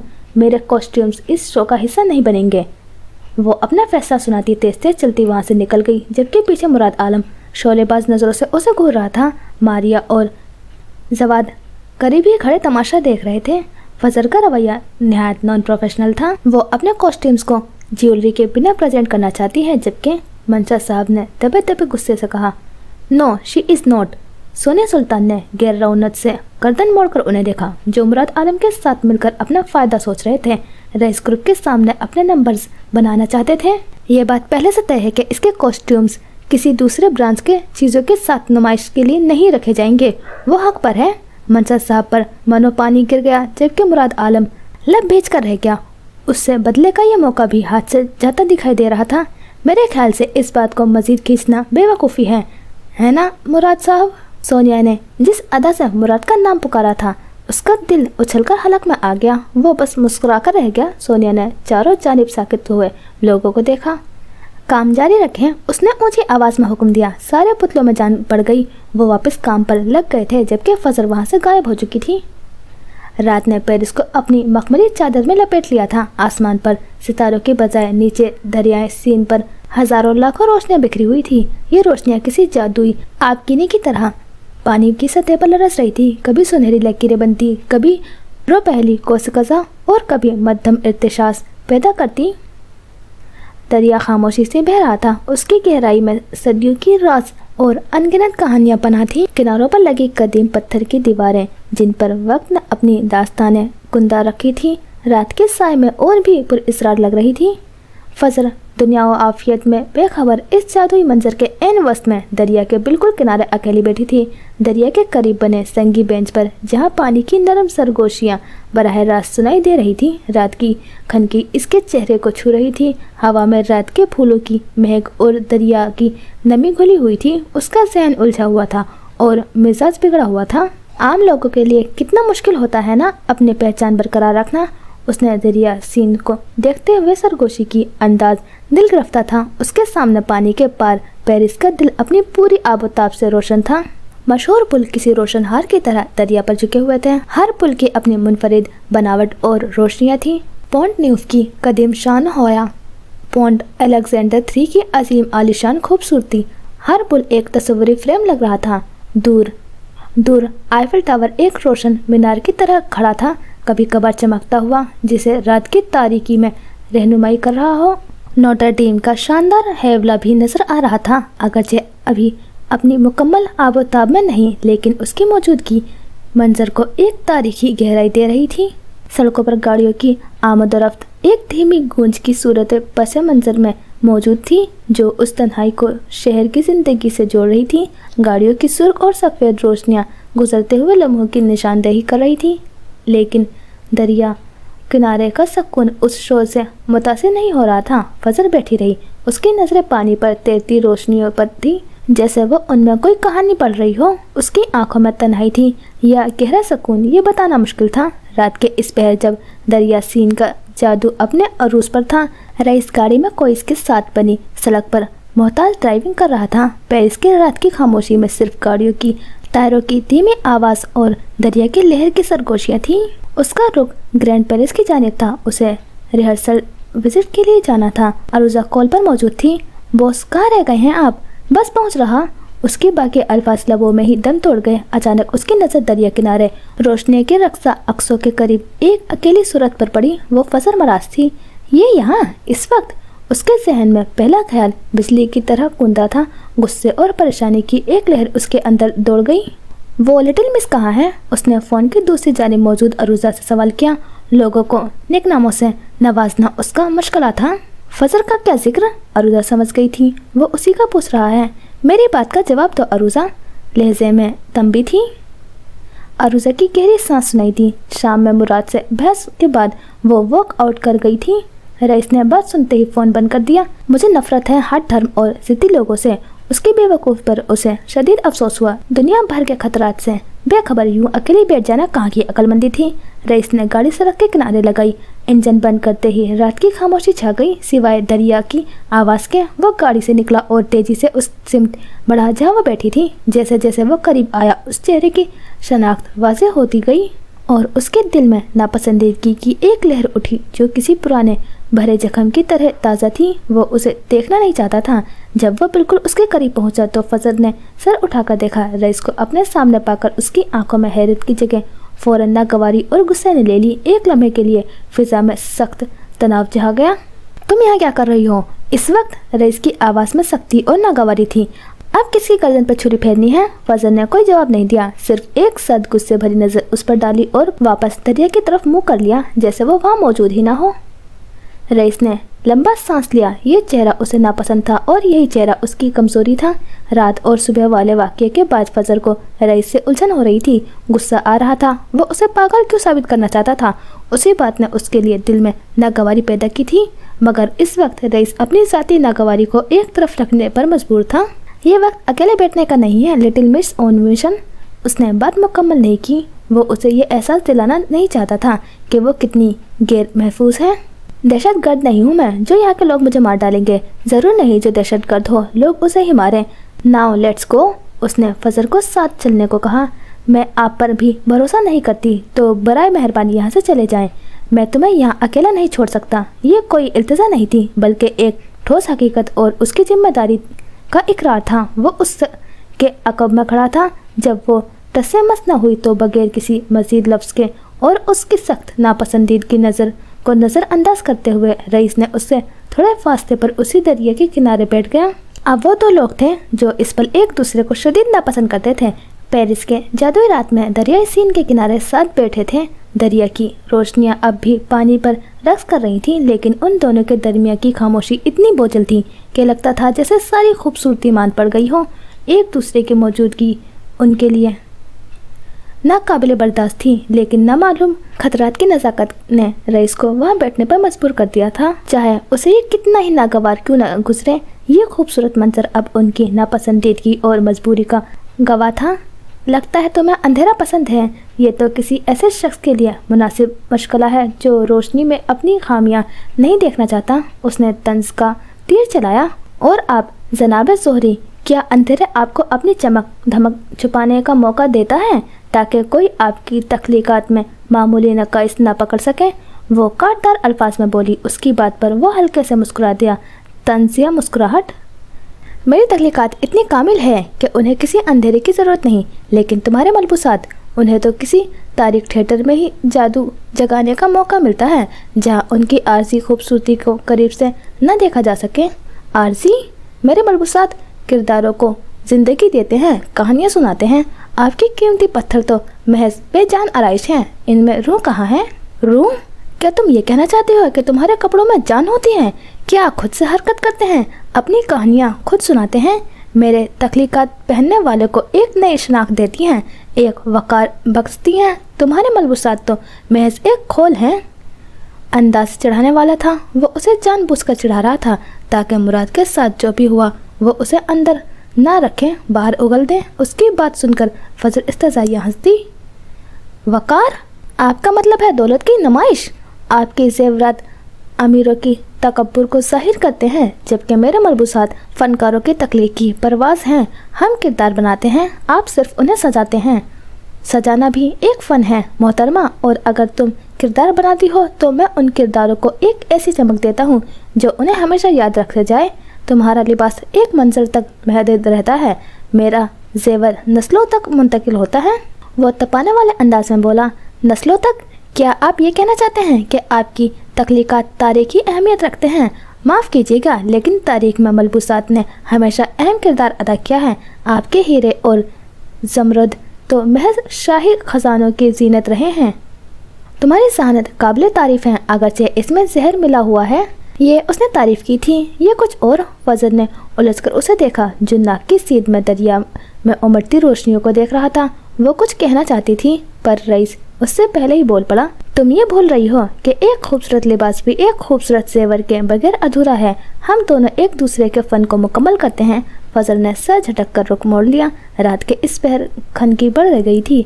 उसे सर्दी का एहसास हुआ तो दोनों बाजू खुद के गिर्द लपेट लिए। मुझे नहीं लगता कि हमें एक दूसरे की ज़रूरत है। मेरा फ़न अपने आप में मुकम्मल है। मुझे किसी चमकदार पत्थर की ज़रूरत नहीं है कि वो मेरे तख्लीकात को नुमाया करे। वो खुद अपनी कहानी बयां करने के ताकत रखते हैं। क्या वाकई ऐसा है, या ये सिर्फ तुम्हारी खुद परस्ती है जो तुम्हें किसी और के फ़न की अहमियत तस्लीम नहीं करने देती? उसने रुख मोड़कर फजर को देखा जो खुद के गिर्द अपनी बाहें बांधे बैठी थी। मुझसे ये तवक्को मत रखना कि मैं तुम्हें अपना कोट दूंगा। आप जैसे ताकत के बल पर जीतने वालों की खुशबू से भी दूर रहती हूँ मैं। वो तड़क कर उसी अंदाज में बोली। रईस ने लब भींच लिए। आज उसे एहसास हुआ था लोग उससे हार कर कैसे महसूस करते थे, बिल्कुल वैसा जैसा वो उस वक्त फजर से ना जीत कर महसूस कर रहा था। मेरा यकीन है कि मेरा फ़न मुझे मुकम्मल करता है, बिल्कुल उसी तरह जैसे आप अपनी कीमती पत्थरों की आबदी कदर पर यकीन रखते हैं। वो बिना पलके झपके सामने देख रही थी। उसका चेहरा उस पहर जगमगा रहा था। हम दोनों अपनी अपनी तारीख दुनिया के बादशाह और मलका हैं। एक अंधेरे में चमक पैदा करता है तो दूसरा अंधेरे में कहानियाँ बुनता है। इसलिए मुझे आप जहर लग रहे हैं। वो नागवारियत का इजहार फौरन कर देती थी। और शायद यही वजह है कि हम एक दूसरे को इतना नापसंद करते हैं। हम एक ही तरह के हैं लेकिन मुख्तलिफ तरीक़ों से। माहौल का तनाव कम हो गया तो पेरिस की रात, सीन का किनारा और ये पुरअसरार तन्हाई। रईस ने कहा। उसकी आवाज़ सपाट थी। मुझे शक था कि तुम्हारी अजीम तख्लीकात की इंस्पिरेशन शायद किसी कब्रिस्तान से आती है, मगर दरिया किनारे ये नया है। या शायद यहाँ बैठकर तुम सोच रही हो कि मेरे आम से जेवरात तुम्हारे शाहकार कॉस्ट्यूम को कितना ख़राब करेंगे। वो कम उम्र का लड़का नहीं बल्कि पुख्ता उम्र का मर्द था। फजर से झगड़ा कर फ़ायदा नहीं था, इसलिए माहौल को पुरसुकून करना चाहा। फजर ने साद महरी से उसकी तरफ देखा। उसकी आंखों में वही नापसंदीदगी थी जो रईस ने तवक्को की थी। मैं यहाँ बैठकर यही सोच रही हूँ कि मेरे कॉस्ट्यूम्स को आपके भड़कीले तवज्जो हटाने वाले जेवरात की ज़रूरत नहीं। वो खुद बोलते हैं उन्हें किसी बैसाखी की हाजत नहीं। रईस हल्का सा मुस्कुराया, एक तल्ख मुस्कुराहट। ओह माजरत, मैं भूल गया था कि मैं यहाँ फ़न की देवी के सामने बैठा हूँ। उसका लहजा तंजिया था, मगर बदकिस्मती से یہ فیشن شو تمہاری پرسنل آرٹ گیلری نہیں، یہ ایک بزنس ایونٹ ہے جسے میں اسپانسر کر رہا ہوں، اور میرے اسپانسرشپ کا ایک چھوٹا سا حصہ یہ ہے کہ میری زیورات ڈسپلے ہیں، میری ٹیم کا اصرار ہے، اور فرینکلی یہ کوئی نیگوشیبل پوائنٹ نہیں تھا۔ اسے سمجھ آ گیا تھا مراد کی فضل سے بحث کیوں ہوئی تھی۔ ویسے تو اس کا ایسا کوئی پلان نہیں تھا، مراد نے اپنا فائدہ دیکھا تھا، پر اس کے ساتھ ساتھ وہ فضل کو نیچے دکھانا چاہتا تھا۔ فضل کی آنکھوں میں چنگاری بڑھ گئی، وہ سیدھی ہو کر بیٹھ گئی۔ نان نیگوشیبل، اس نے حیرت سے رئیس کو دیکھا۔ مزاج بگڑا ہوا تھا، چہرہ سرخ اور آنکھیں دیو کی مانند روشن تھی۔ آپ کی طاقت کی رونت کی حد نہیں، میری محنت، میرا وژن، میرا شو، اور آپ چاہتے ہیں کہ میں صرف آپ کی تشہیر کے لیے اپنے فن کا گلا گھونٹ دوں؟ میرے کاسٹیومز جیولری کے ساتھ ڈیزائن نہیں کیے گئے، ان کا حسن ان کی سادگی اور کٹ میں ہے، آپ کے زیورات انہیں بالکل فٹ نہیں کریں گے۔ او فکر نہ کرو فضل آرٹ، رئیس نے جان بوجھ کر اس کے نام اور اس کے فنکارانہ انا کا مذاق اڑایا۔ میرے زیورات اتنے ورسٹائل ہیں کہ تمہارے کسی بھی انچھوئے ڈیزائن کے ساتھ چل جائیں گے۔ مسئلہ زیورات کا نہیں ہے، مسئلہ یہ ہے کہ میرے ہیں، ہے نا؟ تمہیں میری کوئی بھی چیز برداشت نہیں، تبھی تم نے رئیس گروپ کو چھوڑ کر لکس کو چنا، کیا یہی وجہ تھی؟ وہ بات کو کہاں سے کہاں لے گیا تھا، فضل نے تو یہاں تک سوچا ہی نہیں تھا۔ وہ اس کی پسند اور ناپسند کے زمرے میں آتا ہی نہیں تھا، وہ تو بہت اونچا تھا، وہ بلندیوں پر راز کرتا تھا، پھر وہ اسے کیوں کہہ رہا تھا؟ سوال کئی زیادہ تھا، پر اس وقت فضل کو یہی سمجھ آیا کہ وہ اس کی بات کا اقرار کرے۔ بالکل صحیح سمجھے، فضل نے دو ٹوک کہا۔ آپ کی کوئی بھی چیز مجھے نہیں پسند کیونکہ ان کی چمک اندھا کر دیتی ہے، اور میں آپ کی مرضی اپنے تخلیقات پر مسلط نہیں کرنے دوں گی۔ اپنی اسپانسرشپ واپس لے لیں، میں کوئی اور راستہ ڈھونڈ لوں گی۔ اس کی آواز میں پختگی تھی، یہ سنجیدگی کا لمحہ تھا۔ رئیس کچھ دیر اسے دیکھتا رہا، اسے فضل کی یہ ضدی اور پرنسپلز پر ڈٹے رہنے والی فطرت بالکل اپنے جیسی لگی۔ ہاں، وہ منار کے روپ میں اس کی روح لے کر پیدا ہوئی تھی، شاید اس لیے وہ اسے ناپسند بھی کرتا رہے، مگر دل کے کسی کونے میں ایک بدمزہ سی تعریف بھی تھی۔ واو، اتنی بڑی اپرچونٹی ٹھکرا رہی ہو صرف اس لیے کہ تمہیں میری اندھا کر دینے والی چمکدار چیزیں پسند نہیں؟ اس نے سر ہلایا۔ میری ٹیم سن کر پاگل ہو جائے گی، انہیں یقین نہیں آئے گا۔ آپ کی ٹیم آپ کی رونت کی عادی ہوگی، میں نہیں، فضل نے پلٹ کر جواب دیا۔ فیصلہ آپ کے ہاتھ میں ہے، یا تو میرا کام میری شرائط پر قبول کریں جو کہ طے شدہ ہے، یا مجھے نکال کر باقی ڈیزائنر کو اسپانسر کریں جن کے فن پر آپ کی مرضی چل سکے۔ دونوں کے درمیان ایک بار پھر خاموشی چھا گئی۔ فضل کی بات میں سنجیدگی اور چیلنج تھا۔ رئیس اٹھ کھڑا ہوا، مزید وہ اس بے وقوف لڑکی کے ساتھ بحث نہیں کر سکتا تھا، یہ جانتے ہوئے بھی کہ اس کے اندیکھے انجانے دشمن تھے، پھر بھی اکیلے گھوم رہی تھی۔ اسے فرق نہیں پڑتا تھا اگر اس کی جیولری 3 کاسٹیومز کے ساتھ ڈسپلے نہیں ہوتی۔ وہ یہاں اپنی جیولری کی ایگزیبیشن کے لیے نہیں آیا تھا، اس کے زیورات، اس کا آرٹ دنیا بھر میں جانا جاتا تھا۔ وہ یہ بھی جانتا تھا مراد نے فضل کو ضد کرنے کے لیے یہ سب کیا تھا، پر اس وقت اسے فکر تھی کہ فضل صحیح سلامت ہوٹل پہنچ جائے، صرف ایک شرط پر۔ فضل نے رخ موڑ کر گردن اٹھا کر اسے دیکھا، وہ اپنی تمام تر وضاحت کے ساتھ کھڑا تھا۔ دریائے سین میں اس کا عکس نمایاں ہوا، لہروں نے شور مچایا۔ تمہیں میرے ساتھ ابھی ہوٹل چلنا ہوگا۔ فضل نے آنکھیں سکوڑ کر اسے دیکھا۔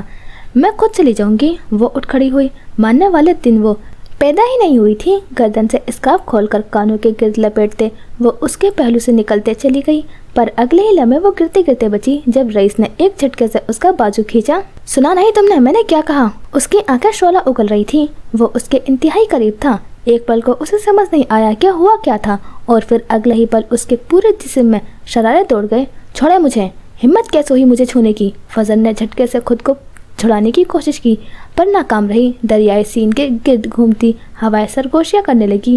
میں نے کہا چھوڑے مجھے، ورنہ چیخ چیخ کر پورا پیرس اکٹھا کر لوں گی۔ اس کا انداز ایسا تھا کہ رئیس کو احساس ہوا وہ اسے بازو سے پکڑ کر کھڑا تھا۔ فضل سے بعید نہیں تھا کہ وہ جو کہہ رہی تھی ویسا کرتی بھی، وہ اس پر 1% بھی بھروسہ نہیں کر سکتا تھا۔ میں نے کہا تھا نا، غیر ضروری تصادم سے گریز کرو، جھگڑوں سے بچو، بلا وجہ کی ہر دھرمی سے کیا حاصل ہوگا؟ یہ سنتے ہی فضل کا دل اچھل کر حلق میں آ گیا۔ یہ خوشبو، یہ آواز، یہ انداز، یہ طاقت، یہ احساس بالکل رات والا تھا، یعنی وہ خواب نہیں تھا۔ वो काबूस की दुनिया नहीं, असल दुनिया थी। वो सच में आया था, फिर उसे बेवकूफ़ बनाने की कोशिश क्यों की? हेज़ल आंखों में जख्मीपन उभरा, अंदर कहीं तकलीफ फैल गई। उसे समझ नहीं आ रहा था ये सब लोग उसके साथ क्यों खेल रहे थे। क्यों? कौन था इस खेल का मास्टरमाइंड? उस शिकार के पीछे छुपा अनकबूत कौन था? मैं न आपकी मुलाजिम हूँ न आपके रिश्तेदार, मुझ पर रौब झाड़ना बंद करें। उसने फिर से खुद को छुड़ाने की कोशिश की। इस बार रईस ने उसे छोड़ दिया। रिश्तेदार? वो कमर पर हाथ धरता इस्तेजाइया मुस्कुराया। अभी तो वो जानती ही नहीं थी कि उनका रिश्ता क्या है। जानती होती तो वो दोनों इस वक्त दरियाई सीन में डुबकियां लगा रहे होते, क्योंकि न वो खुद बचती न उसे छोड़ती।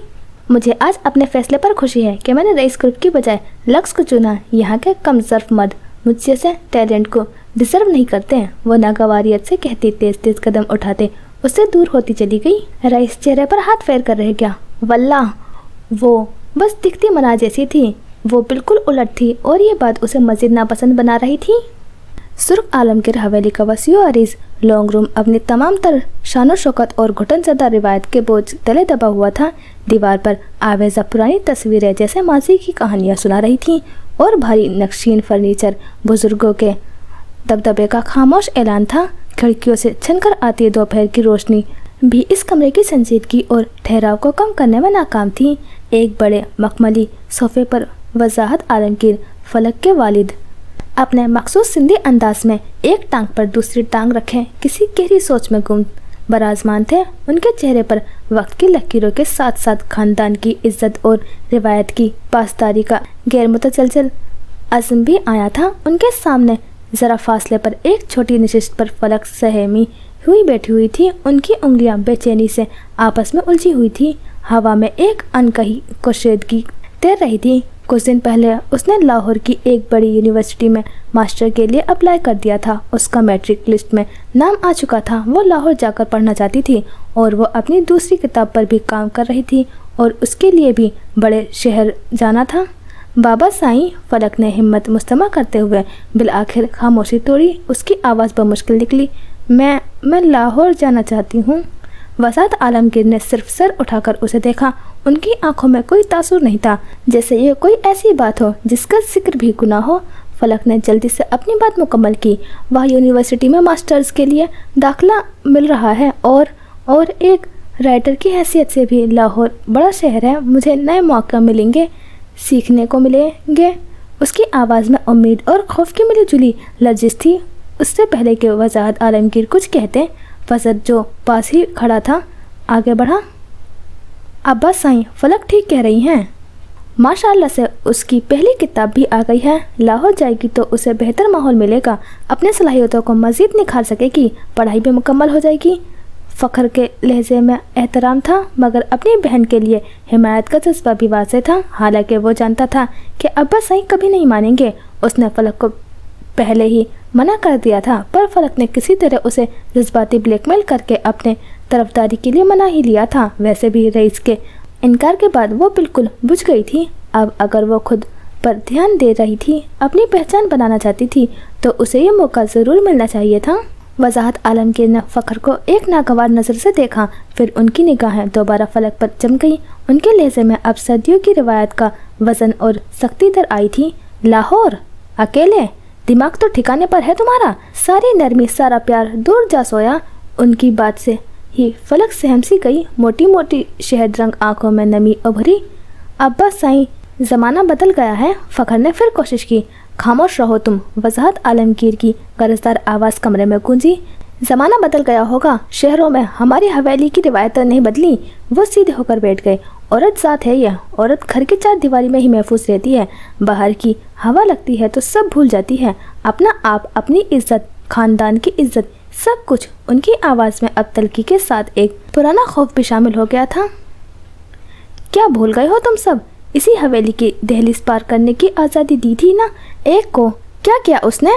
पूरे खानदान के नाम पर कालिक मल दी, ऐसी कालिक जो आज तक धुल नहीं सकी। आज भी लोग बातें करते हैं। फलक का चेहरा सफ़ेद पड़ गया। ये वो पुराना किस्सा था जिसका भूत आज भी हवेली पर मंडलाता था, जिसकी सज़ा आने वाली नस्लों भी भुगतती पड़ रही थी। अब्बा साईं, मैं वो नहीं हूँ, मैं फूफो जैसी नहीं हूँ, मेरे यकीन करें। फलक की आवाज़ भर आई, आंखों में आंसू जम होने लगे। मैं सिर्फ अपनी पहचान बनाना चाहती हूँ, अपनी मेहनत से, अपनी काबिलियत से। मैं आपका सर कभी झुकने नहीं दूंगी। मैं सिर्फ पढ़ना चाहती हूँ, लिखना चाहती हूँ। उसकी आवाज़ इल्तिजा में डूब गई थी। वो अपनी शनाख्त के लिए तड़प रही थी, उस कैद से निकलने के लिए बेचैन थी जिसे ख़ानदान की इज्जत का नाम दिया गया था।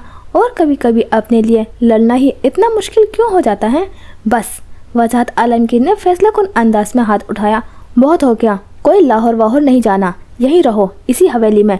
लिखना है तो यहाँ बैठकर लिखो। पढ़ लिया जितना पढ़ना था, अब और गुंजाइश नहीं, ये मेरा आखिरी फैसला है। उनके लहजे में हतमियत ने कमरे में बची कुची उम्मीद का भी गला घोट दिया। फ़ख्र ने बेबसी से सर झुका लिया। फलक वहीं बैठी रह गई, आंखों से आंसू रुखसारों पर बह निकले। सुर्ख हवेली की सुर्ख दीवारें उसे पहले से कहीं ज़्यादा बुलंद और नाकाबिले अबूर महसूस हुई। उसके ख्वाब, उसकी पहचान सब जैसे उन दीवारों में जिंदा दफन हो गए थे। ये इनकार सिर्फ लाहौर जाने से इनकार नहीं था, ये उसकी ज़ात, उसके वजूद, उसकी ख्वाहिश का इनकार था।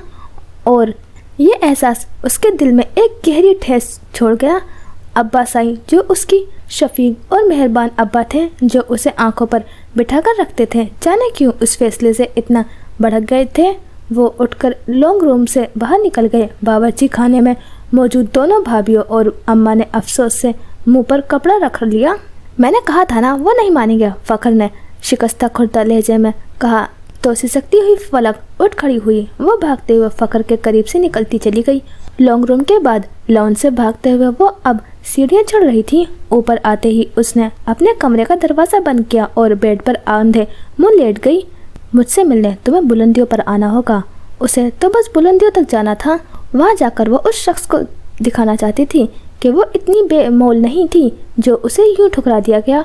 उसकी अपनी पहचान थी, मगर पहचान की जंगें लड़ना इतना आसान नहीं होता। वो वहीं लेटी रही। उसने किसी के लिए भी दरवाज़ा नहीं खोला। दुख सिर्फ ये नहीं था कि एक और दुख था जिसका वो आजकल सामना कर रही थी, तनकीद और तज़हीक का। कमरे में शाम के साए गहरे होने लगे, मगर फलक के दिलो दिमाग पर छाए धुंध छटने का नाम नहीं ले रही थी। खिड़की से बाहर डूबते सूरज की नारंगी रोशनी भी उसके अंदर की बेचैनी को कम ना कर सकी।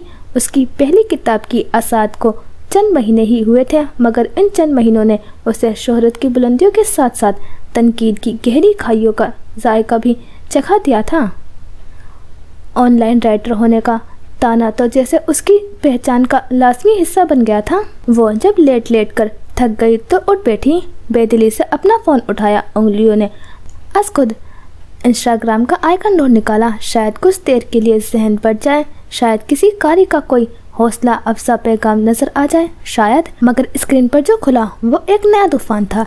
एक मकामी बुक इंस्टाग्राम जिसके फॉलोवर्स की तादाद चंद हजार थी। उसकी किताब हाथ में पकड़े, चेहरे पर मसनूई संजीदगी सजाए एक वीडियो में मऊ गुफ्तगू थी। फलक ने बेदिली से प्ले का बटन दबाया। तो जनाब, आज हम रिव्यू करेंगे फलक आलमगीर साहिबा की पहली किताब का। बुक इंस्टाग्राम की आवाज़ में तंज की हल्की सी चाशनी थी। सोशल मीडिया पर तो बहुत धूम है, हर कोई तारीफों के पुल बांध रहा है, तो हमने सोचा क्यों ना खुद ही पढ़कर देखा जाए कि आखिर ऐसा क्या खास है इस शाहकार में। लफ्ज़ शाहकार पर उसने दानिस्ता जोर दिया था। फलक का दिल धक से रह गया। उसने गहरा सांस लिया, चेहरा सुर्ख पड़ गया, हलक खुश्क हुआ और हाथ कपकपाने लगे। पहली बात तो ये कि ज़बान अफवाह बुक इंस्टाग्रामर ने मुँह बनाया। लगता है जैसे व्हाट्सएप की चैट चल रही हो। वो अदबी गहराई, वो अल्फाज का चुनाव, वो मंजर निगरानी, सब गायब। बस आसान आसान लफ्ज़ों में मोहब्बत, प्यार और टूटे दिल की बातें हैं। आजकल के नौजवान शायद यही पढ़ना पसंद करते हैं, लेकिन अदब के संजीदा कारी के लिए इसमें कुछ खास नहीं। उसने किताब के चंद सफ़ाहत पलटे और किरदार नगारी। फलक साहिबा, माजरत के साथ, लेकिन आपके किरदार बड़े सती हैं, कोई गहराई नहीं, बस वही रिवायती हीरो हीरोइन। ऐसा लगता है कि राइटर ने अपनी ही ज़िंदगी की फैंटेसी लिख दी है। फलक को लगा जैसे किसी ने उसके कानों में गर्म शीशा उंडेल दिया हो। ये सिर्फ तनकीद नहीं थी, ये तज़हीक थी। उस बुक इंस्टाग्रामर के लहजे में एक हकारत थी, एक ऐसी बर्दरी का एहसास जैसे कोई बहुत बड़ी अदबी नकाद हो और फजर एक नौआमूज बच्ची। और सबसे मज़े की बात, बुक इंस्टाग्रामर ने कहका लगाने के अंदाज में कहा, ये ऑनलाइन राइटर खुद को न जाने क्या समझती हैं। 2-4 पोस्टों पर लाइक्स क्या मिल गई, समझते हैं गालिब और मीर के पाई के आदि बन गए। अरे भाई, असली अदब छुपी हुई किताबों में होता है। ये फेसबुक और इंस्टाग्राम की दुनिया अलग है। फलक की आंखों में नमी तैरने लगी।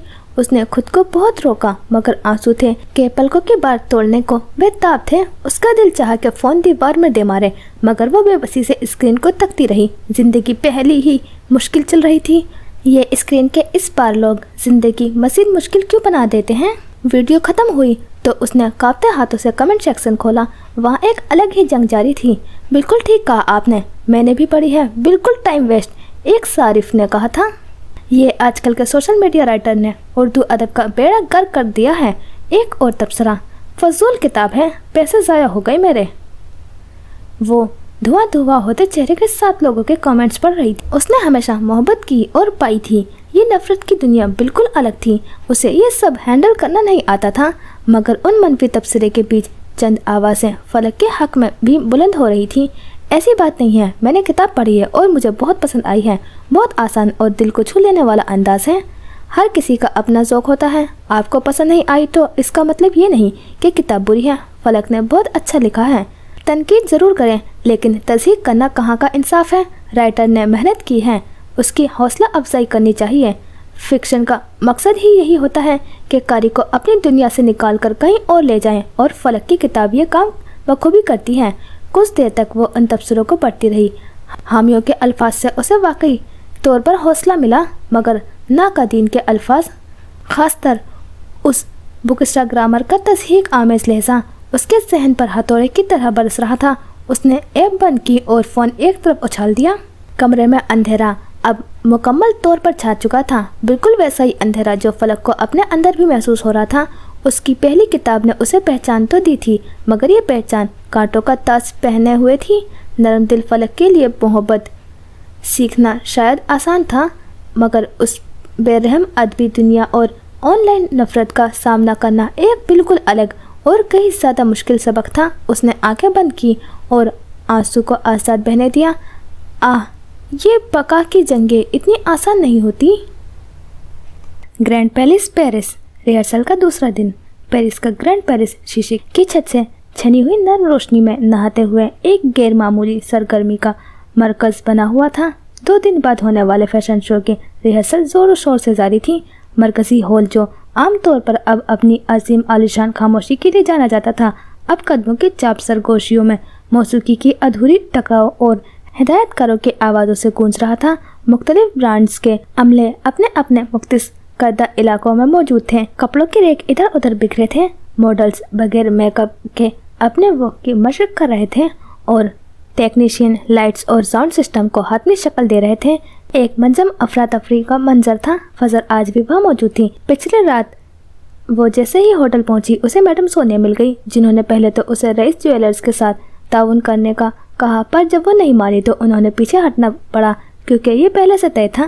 ठीक है, तुम्हारी कॉस्ट्यूम्स वैसे ही प्रेजेंट होंगे जैसे तुम चाहोगी। कल रिहर्सल के लिए वक्त पर पहुंच जाना। बहुत शुक्रिया, वो मुस्कुरा दी, और डिनर के बाद वो लोग कुछ देर बाहर घूमते फिरते रहे। फिर वो जल्द ही सोने चली गई। सच शुक्र उसे रईस ग्रुप की टीम दिखाई नहीं दी थी।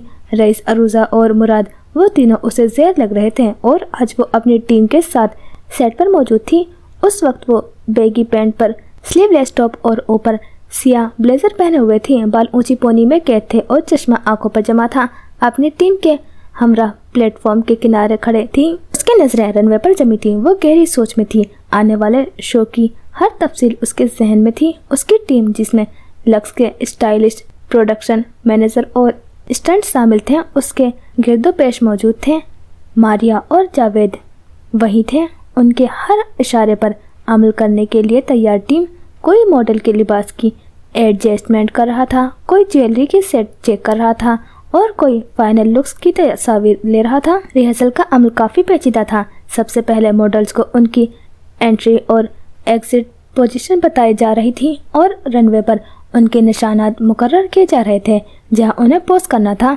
उसके बाद म्यूज़िक की टाइमिंग को हम आहंग किया जा रहा था। हर मॉडल के लिए मखसूस गाना या गाने का हिस्सा कब शुरू होगा और कब ख़त्म होगा, ये चीज़ें निहायत एहतियात से सेट की जा रही थी। मारिया और जवाद काफ़ी मेहनत कर रहे थे। मंशा साहब की आंखों में फजर के लिए नापसंदीदगी थी, और उसे कहा فرق پڑتا تھا، وہ اپنے کام میں مگن تھی۔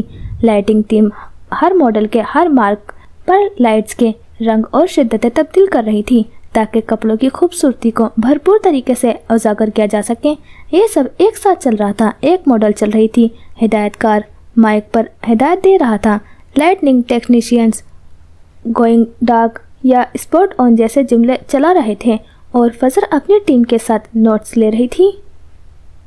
ریہرسل پورے شد و مت سے جاری تھی۔ ماڈلز رن وے پر اس طرح چل رہے تھے جیسے کوئی خلائی مخلوق پہلی بار زمین پر چہل قدم کر رہی ہو، بڑی احتیاط سے ہر قدم ناپ کر اور چہرے پر ایک مصنوعی بے تاثر سجائے۔ لائٹس کبھی تیز ہوتی، کبھی مدھم، میوزک کبھی چلتا کبھی رک جاتا۔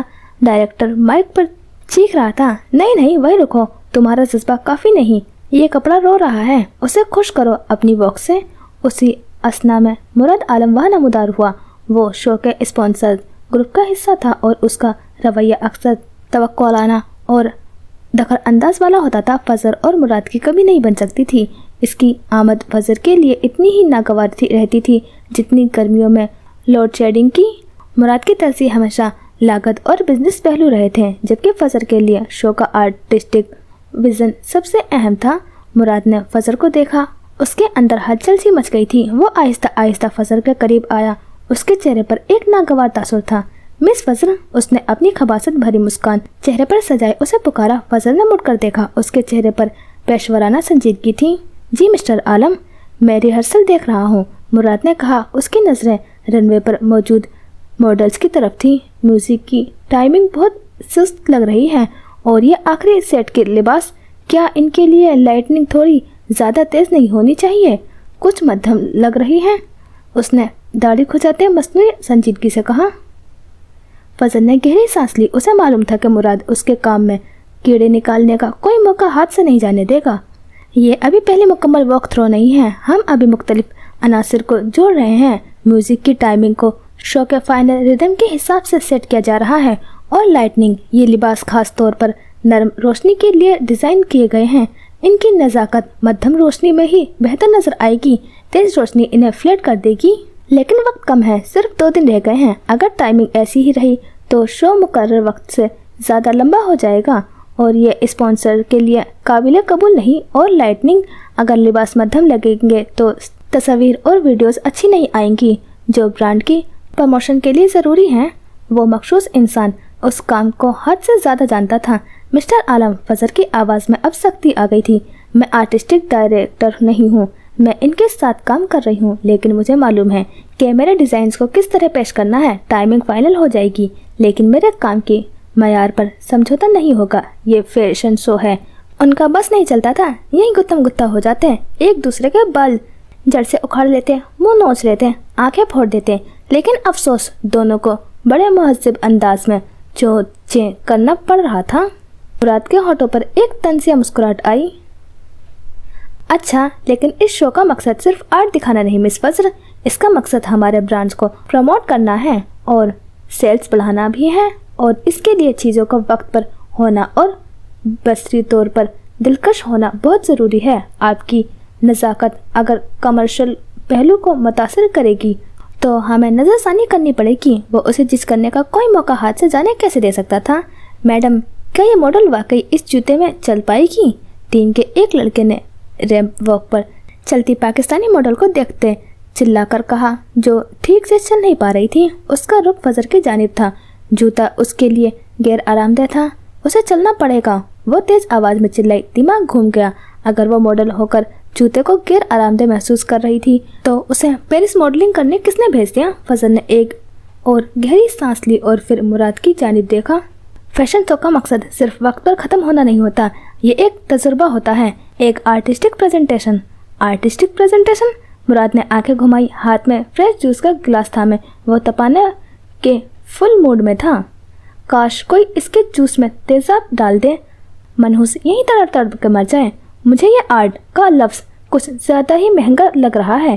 کیا آپ نے حساب لگایا ہے کہ اس آرٹسٹک پریزنٹیشن پر فی منٹ کتنا خرچہ آ رہا ہے؟ میرے خیال میں ہمیں فائنینشیل پریزنٹیشن پر زیادہ توجہ دینی چاہیے۔ مجھے اپنے کام پر توجہ دینی ہے، اپنے فن پر۔ میں آرٹسٹک ڈائریکٹر نہیں ہوں، برائے مہربانی ان سے رابطہ کریں۔ اس نے ماریا اور زواد کی جانب اشارہ کیا۔ اور مجھے توجہ دینی ہے اسپانسرز کے پیسوں پر، بزنس پر۔ مراد نے فوراً پلٹ کر وار کیا۔ آپ کی فنکاری اگر ہمارے بزنس کو نقصان پہنچائے گی تو پھر ٹھیک ہے، پھر فن کو تھوڑا سا بزنس فرینڈلی بنانا پڑے گا، کیا خیال ہے؟ اس نے آنکھیں چھوٹی کیے، ہونٹ پر انگلی رکھتے پوچھا۔ اس وقت وہ فضر کو ایسا کرتے زہر لگا۔ میرا خیال یہ ہے کہ آپ مجھے میرا کام کرنے دیں۔ اس کی آواز اب واضح جھنجھلاہٹ تھی۔ وہ مزید بدمزگی نہیں چاہتی تھی۔ ریہرسل اپنی رفتار سے چل رہی ہے اور شو وقت پر شروع ہوگا۔ اختتامی وقت شاید تھوڑی تیز ہو جائے تاکہ آپ کی گھڑی اور میرا دل دونوں خوش رہیں۔ مراد نے ایک ایسی مسکراہٹ دی جو میں جیت گیا چلا رہی تھی۔ بہت خوب، یہی تو میں سننا چاہ رہا تھا۔ تھوڑی سی لچک بہت ضروری ہوتی ہے، خاص طور پر جب کروڑوں کا داؤ لگا ہو۔ اس نے چوٹ کی اور پھر جیسے کوئی بڑا کارنامہ سر انجام دے کر اطمینان حاصل کر لیا ہو۔ مراد اسی آہستہ روی اور اہمیت کے احساس کے ساتھ وہاں سے چل دیا۔ جاتے ہوئے اس نے رن وے پر ایک اور سرسری نگاہ ڈالی، جیسے اب ماڈلز اس کی مداخلت کے بعد برق رفتاری سے بھاگنا شروع ہو جائے گی۔ فضل نے اسے جاتے دیکھا اور اس کے چہرے پر وہ تاثر پھیل گیا جو صرف ایک ایسے شخص کا ہو سکتا ہے جسے مشکل امتحان پاس کرنا ہو اور ایک ناگوار انسپیکٹر سے بھی نمٹنا ہو۔ اس کی ٹیم اس کے گرد جمع ہو گئی، سب کے چہرے پر ہمدردی اور خوف کا ملا جلا تاثر تھا۔ ڈونٹ وری فضر، انہیں عادت ہے اپنی ٹانگ اڑانے کی۔ ماریا اس کے قریب آئی۔ لگتا ہے ٹانگ توڑنی پڑے گی، اس نے سوچا پر کہا نہیں۔ Okay team. فضل نے اپنی آنکھوں سے چشمہ اتار کر اور سب کو دیکھا۔ آپ نے دیکھا، اب دنیا کو دکھانا ہے کہ آرٹ بھی وقت پر ختم ہو سکتا ہے اور گریس بھی بھاگتی ہوئی دکھائی دے سکتی ہے۔ جلدی کرو، اس سیکنڈ ہینڈ آدمی کو بھی شرم آ جائے ہماری رفتار دیکھ کر۔ اس کے بلند تبصرے پر پوری ٹیم گلنار ہو گئی اور پھر گرینڈ پیرس کا عظیم الشان ہال ایک بار پھر فیشن کی منظم افراتفری اور ایک ناگوار مداخلت کے بعد کام پر واپس آتی ہوئی ٹیم کے بڑبڑاہٹ سے گونجنے لگی۔ شو ابھی 2 دن دور تھا اور فضل جانتی تھی کہ مراد عالم جیسے بزنس گرو ابھی اور کئی بار اس کے فن کا مذاق خراب کرنے آئیں گے، لیکن یہی تو فیشن ویک ہے۔ یہاں آرٹ اور بزنس، گریس اور گھڑی کی سوئیاں اور ڈیزائنر اور اسپانسرز کے نمائندے سب ایک ساتھ چلتے ہیں، چاہے ان کی آپس میں کتنی ہی کیوں نہ بنتی ہو۔ وہ رن وے کو دیکھتے ہوئے سوچ رہی تھی جب اچانک عقب سے ابھرنے والی آواز پر چوک کر دیکھا۔ اسے کسی نے پکارا تھا اور جب وہ مڑی تو سامنے ہی فروا کھڑی تھی۔ اسے دیکھ کر فضل کو خوشگوار حیرت ہوئی، جبکہ فروا گرم جوشی سے اس کی جانب بڑھی اور اس کے گلے لگ گئی۔ فضل نے اس کے گرد اپنے بازو نہیں پھیلائے، اسے عادت نہیں تھی گلے لگنے کی، اس گرم جوشی کی۔ او مائی گاڈ، تمہیں یہاں دیکھ کر بہت خوشی ہوئی۔ وہ واقعی خوش تھی۔ جینس ٹاپ کے ساتھ کھلے بالوں میں فروا نکھری نکھری پیاری پیاری لگ رہی تھی۔ اسے دیکھتے ہی فضل کو یاد آیا کہ وہ اب رئیس جیولرز کی ڈیزائنر تھی اور اس وقت اسی لیے یہاں موجود تھی۔ ڈیٹ کی طبیعت تھوڑی خراب تھی، اس لیے میں آج ہی آئی ہوں۔ آؤ اپنے ڈیزائن دکھاؤں۔ وہ اس کا ہاتھ تھامے ایک جانب چل پڑی تو فضل بس گہری سانس لے کر رہ گئی۔ فروا کو خوشی دیدنی تھی، اس لیے فضل نے کچھ سخت سس کہہ کر اس کا دل دکھانے سے خود کو روک لیا تھا۔ پیرس میں رات ڈھل چکی تھی، آسمان ستاروں سے ٹمٹما رہا تھا۔ آج ساری ٹیمیں اتنی تھک گئی تھیں کہ ڈنر کے بعد کوئی بھی باہر نہیں گیا، سب گھوڑے گدھے بیچ کر سو رہے تھے۔ کچھ بھٹکتی آتمائیں ابھی تک جاگ رہی تھیں اور ان میں ایک فضل بھی تھی۔ وہ رات کے اس پہر ریلنگ پر ہاتھ جمائے آئیفل ٹاور کی نظر آتے مینار کو دیکھ رہی تھی۔ کبھی کبھی تنہائی ڈسنے لگتی ہے، کچھ بری یادیں، کچھ برے احساسات روح سے چپک جاتے ہیں اور پھر پیچھا نہیں چھوڑتے۔ وہ ابھی ایسے ہی احساسات کے زیر اثر تھی، اس لیے شب خوابی کا سفید لباس پہنے، کندھوں پر گرم اسکارف ڈالے وہ اپنے کمرے سے نکل آئی اور اب باہر بالکنی میں کھڑی تھی۔ رات کے وقت موسم کافی خنک ہو جاتا تھا، اس پہر یہاں کافی خاموشی تھی۔ تم آئے نہیں ہو ابھی تک؟ موبائل ہاتھ میں پکڑے ایئرپورٹ کان میں جمائے رئیس کا گزر ہوا۔ دوسری جانب مراد عالم تھا۔ اس نے بالکنی میں کھڑی فضل کو دیکھا اور پھر رک گیا۔ بھویں سکڑ گئی۔ مراد نے دوسری جانب سے جواب دیا اور کال بند ہو گئی۔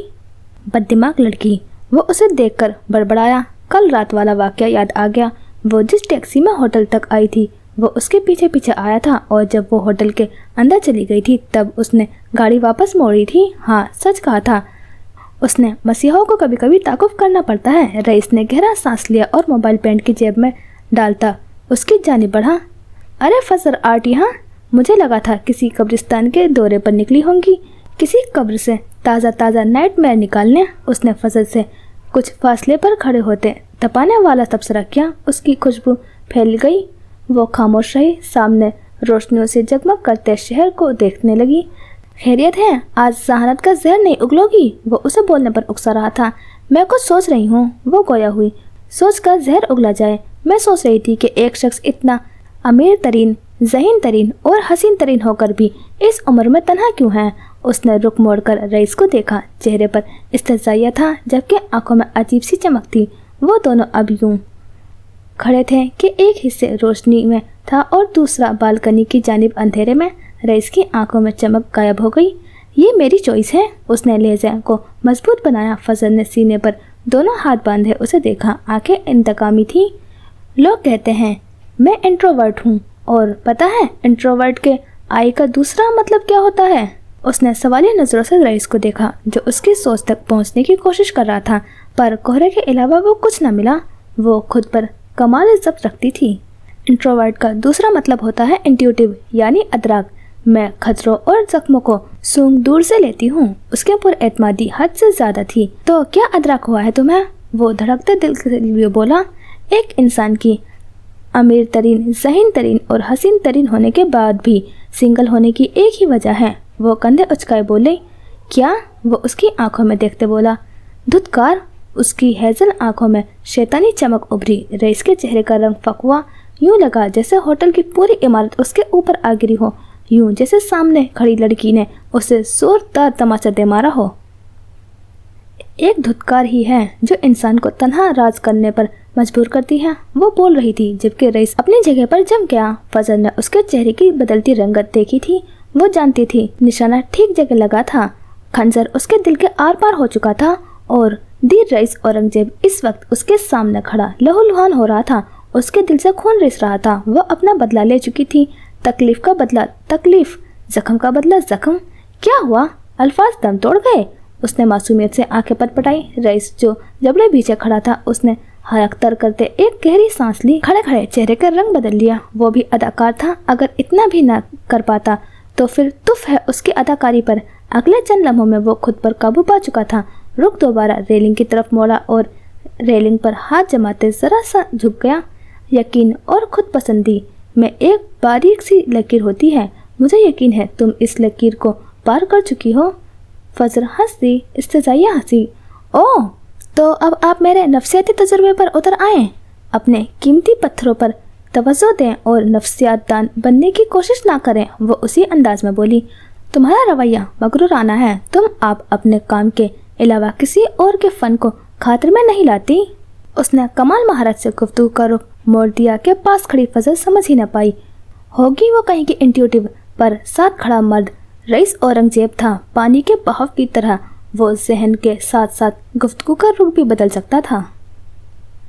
یہ بالکل غلط ہے۔ میں ہر اچھے کام کی قدر کرتی ہوں، لیکن میں منافقت نہیں کر سکتی۔ اگر مجھے کسی چیز میں خامی نظر آتی ہے تو میں اسے کہنے سے نہیں ہچکچاتی، چاہے وہ آپ کا شاہکار ہی کیوں نہ ہو۔ تو یہ تسلیم کرتی ہو کہ میرے کام میں شاہکار ہونے کی صلاحیت موجود ہے۔ ارے یہ تو ترقی ہے۔ وہ طنزیہ ہنس دیا۔ میں نے صرف ایک مثال دی تھی، لیکن آپ کو خود پسندی بھی کچھ کم نہیں ہے۔ ایسا لگتا ہے کہ آپ کے نزدیک آپ کے قیمتی پتھر لازوال تخلیق ہیں۔ کیا رئیس اورنگزیب اپنے معاملے میں خود پسند نہیں ہو سکتا؟ میں نے برسوں اس فن میں گزارے ہیں، اپنی ایک شناخت بنائی ہے۔ اگر میں اپنے کام کو اچھا نہیں سمجھوں گا تو کون سمجھے گا؟ میں اس معاملے میں کافی ایماندار ہوں۔ دل کی تکلیف آہستہ آہستہ کم ہو رہی تھی، لیکن لہو ابھی تک رس رہا تھا۔ ایمانداری یا اپنی برتری کا احساس؟ مجھے لگتا ہے کہ آپ دوسرے سے تعریف سننا پسند کرتے ہیں، لیکن دوسرے کی تعریف کرنا آپ کو مشکل لگتا ہے۔ یہ نا انصافی ہے۔ وہ اس الزام پر تڑپ اٹھا۔ میں نے ہمیشہ اچھے کام کی تعریف کی ہے، لیکن میں بے جا تعریف نہیں کر سکتا۔ فضل نے ذرا سا اس کی جانب جھکتے سرگوشی کی۔ شاید یہی فرق ہے ہم میں دوسروں میں خوبیاں تلاش کرنے کی کوشش کرتی ہوں، جبکہ آپ فوراً خامیاں ڈھونڈتے ہیں۔ آپ کا گلاس ہمیشہ آدھا خالی رہتا ہے اور تمہارا گلاس ہمیشہ اتنا بھرا ہوا لگتا ہے کہ اس میں مزید کچھ سما ہی نہیں سکتا. تم کسی کی رائے سننے کو تیار ہی نہیں ہوتی. اس نے سخت ناگواری لہجے میں کہا. بالکل، اور یہی وجہ ہے کہ ہم جیسے دونوں خود پسند فنکار ایک کمرے میں زیادہ دیر تک نہیں رہ سکتے. ہماری انائیں آپس میں ٹکراتی ہیں، اس لیے میں چلتی ہوں. وہ ریلنگ سے ہٹ کر پیچھے ہوئی اور پھر راہداری کی جانب قدم بڑھائے. رئیس نے مڑ کر نہیں دیکھا تھا، وہ وہیں کھڑا رہا. اے مکڑی، تم یہاں کیا کر رہی ہو؟ اس وقت مراد کانزل ہوا. اس نے فضر کو نئے نام سے نوازا. جب سے اس کے کاسٹیومز دیکھے تھے اس کے لیے مکڑی سے بہتر نام اور کوئی نہیں لگ رہا تھا. اس کی آواز سنتے ہی فضر کے رگوپے میں زہر دوڑ گیا. جبکہ مراد مشکوک نظروں سے کبھی رئیس تو کبھی اسے دیکھ رہا تھا. وہ فضر پر بالکل بھروسہ نہیں کر سکتا تھا. فضر فوراً پلٹی. اس زہریلی مکڑی سے بچ کر رہیے گا، کاٹ لیا تو آپ کا فریش جوس بھی کام نہیں آئے گا، تڑپ تڑپ کر مریں گے. مراد عالم سر تاپا سلگ گیا تھا. جبکہ جبڑے پیچھے کھڑے رئیس کے لبوں پر مسکراہٹ ابھری. قسم سے میں عورتوں کی اتنی آزادی کے حق میں نہیں ہوں. وہ وقت کتنا اچھا تھا جب عورتیں گھروں میں رہتی تھیں، گھرداری کرتی تھیں اور وہیں گل سڑ کر مر جاتی تھیں. وہ اونچی آواز میں بولا تاکہ قدم بڑھاتی فضر بھی سن لے. مجھے بھی وہ وقت بہت پسند تھا جب مرد مردانہ کام کرتے تھے، جنگ میں جاتے تھے اور وہیں مر جاتے تھے. اس نے چلتے چلتے چلا کر کہا. آواز ان دونوں تک پہنچی. مراد جل بن کر کوئلہ ہوا جبکہ رئیس کا بے ساختہ کہکا ابھرا. اس نے کوشش کی پر ضبط نہیں کر پایا. اس کا چہرہ سرخ پڑ گیا. وہ سر جھکائے ہنس رہا تھا. فضل جا چکی تھی جبکہ مراد پاگلوں کی طرح ہنستے رئیس کو غضبناک نظروں سے گھور رہا تھا. وہ اسے گھورتا رہا. رئیس اپنی ہنسی ضبط کرتا اور پھر مراد کی شکل دیکھ کر اس کا دوبارہ کہکا ابھرتا. وہ اسے غصے سے گھورتا بنا کچھ کہے واک آؤٹ کر گیا تھا. جبکہ کھلے آسمان تلے پیرس کی فضاؤں میں رئیس اکیلے کھڑا رہ گیا تھا. فضل براز عجیب تھی. وہ ہنسی اور درد ایک ساتھ لاتی تھی. اب دیکھنا یہ تھا کہ رئیس کا مقدر کیا ٹھہرتا. فیشن شو کا دن، گرینڈ پیلس پیرس. اس منظر کا آغاز گرینڈ پیلس کے شاندار اندرونی حصے سے ہوتا ہے. اونچی چھتیں، آرائشی ستون اور کرسٹل کے فانوس مدھم روشنی میں چمک رہے تھے. ایک لمبا رن وے کمرے کے وسط میں بچھا ہوا تھا جس کے دونوں طرف مدعوین کی نشست تھی. فیشن ایڈیٹرز، مشہور شخصیات، خریدار اور سوشل میڈیا انفلوئنسرز اپنی بہترین پوشاک میں ملبوس محو گفتگو تھے. کیمرے کے فلیش وقفے وقفے سے چمکتے دکھائی دیتے تھے. آج رات پیرس کا دل دھڑک رہا تھا. گرینڈ پیلس ایمفرے کی تال پر یہاں خواب حقیقت بنتے ہیں اور تخلیق لباس کے شکار اختیار کرتا ہے. کاسٹیوم ڈیزائننگ کا یہ فیشن شو صرف کپڑوں کا مظاہرہ نہیں، یہ کہانیاں، کرداروں اور ان دنیا کا جشن ہے جو ڈیزائنرز کے ذہنوں میں پروان چڑھتی ہیں. نیریٹر ایک خوبصورت سی اسٹائلش لڑکی تھی. اس نے شو کے اسپانسر کو اسٹیج پر آنے کی دعوت دی تاکہ خیالات کا تبادلہ ہو سکے. ہال میں بیٹھے ہر شخص کا دل دھڑک رہا تھا. ہر شخص اپنے اندر ایک نیا جوش، ایک نیا جذبہ محسوس کر رہا تھا اور ان میں فضر بھی تھی. اسپاٹ لائٹ کی روشنی میں رئیس اسٹیج تک آیا. خوشبو میں رچا بچا سا وہ سیاہ ڈریس پینٹ اور سیاہ سلک کی جھلملاتی شرٹ پہنے ہوئے تھا. کف فولڈ تھے، کلائی میں چمچماتی مہنگی گھڑی. شرٹ کے اوپری 2 بٹن کھلے تھے جن سے گردن پر لگا وہ سرخ زخم نظر آ رہا تھا. یہ زخم دینے والی اسی ہال میں بیٹھی تھی. اس نے اسٹیج پر آتے ہی ہمیشہ کی طرح سینے پر ہاتھ رکھا اور سر کو ذرا سا خم دیا اور بس ماحول بن گیا. اس کے کولر سے مائک اٹیچ تھا. وہ اسٹیج کے درمیان میں کھڑا تھا. پھر اس نے بولنا شروع کیا. یہ فیشن شو جو پیرس کے سرزمین پر منعقد ہو رہا ہے، وہ شہر جو خود فن ہے، محبت اور فیشن کا عالمی مرکز ہے، میرے لیے صرف ایک تجارتی منصوبہ نہیں، یہ ایک خواب ہے، ایک وژن ہے. یہ اس بات کا اظہار ہے کہ فیشن صرف چکا چوند اور سطحیت کا نام نہیں، بلکہ اس میں گہرائی ہے، فلسفہ ہے اور روح ہے. ہم یہاں صرف کپڑوں کی نمائش کے لیے جمع نہیں ہوئے، بلکہ ہم ایک ایسے تجربے کو جنم دینے جا رہے ہیں جو ذہنوں پر نقش چھوڑ جائیں، جو مکالمے کو فروغ دیں اور جو فیشن کو محض ضرورت سے بڑھ کر ایک آرٹ فارم کے طور پر منوائیں. وہ سب کا جوش بڑھانے آیا تھا. اس شو کا مقصد صرف تازہ ترین ٹرینڈ دکھانا نہیں، بلکہ سرحدوں کو دھندلانا ہے.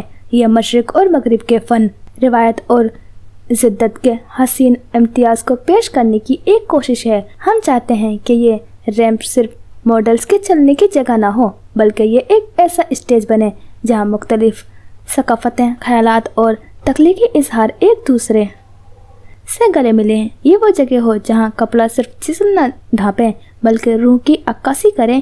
وہ ہولے سے مسکرایا اور پھر بھرپور تالیوں میں اسٹیج سے اتر آیا۔ کچھ دیر بعد ہی ہال کا جیسے منظر ہی بدل گیا۔ رن وے کے سرے پر ایک دلکش موسیقی شروع ہوئی، روشنی مدھم ہوئی اور پھر ایک تیز شعاع رن وے کے آغاز پر پڑی۔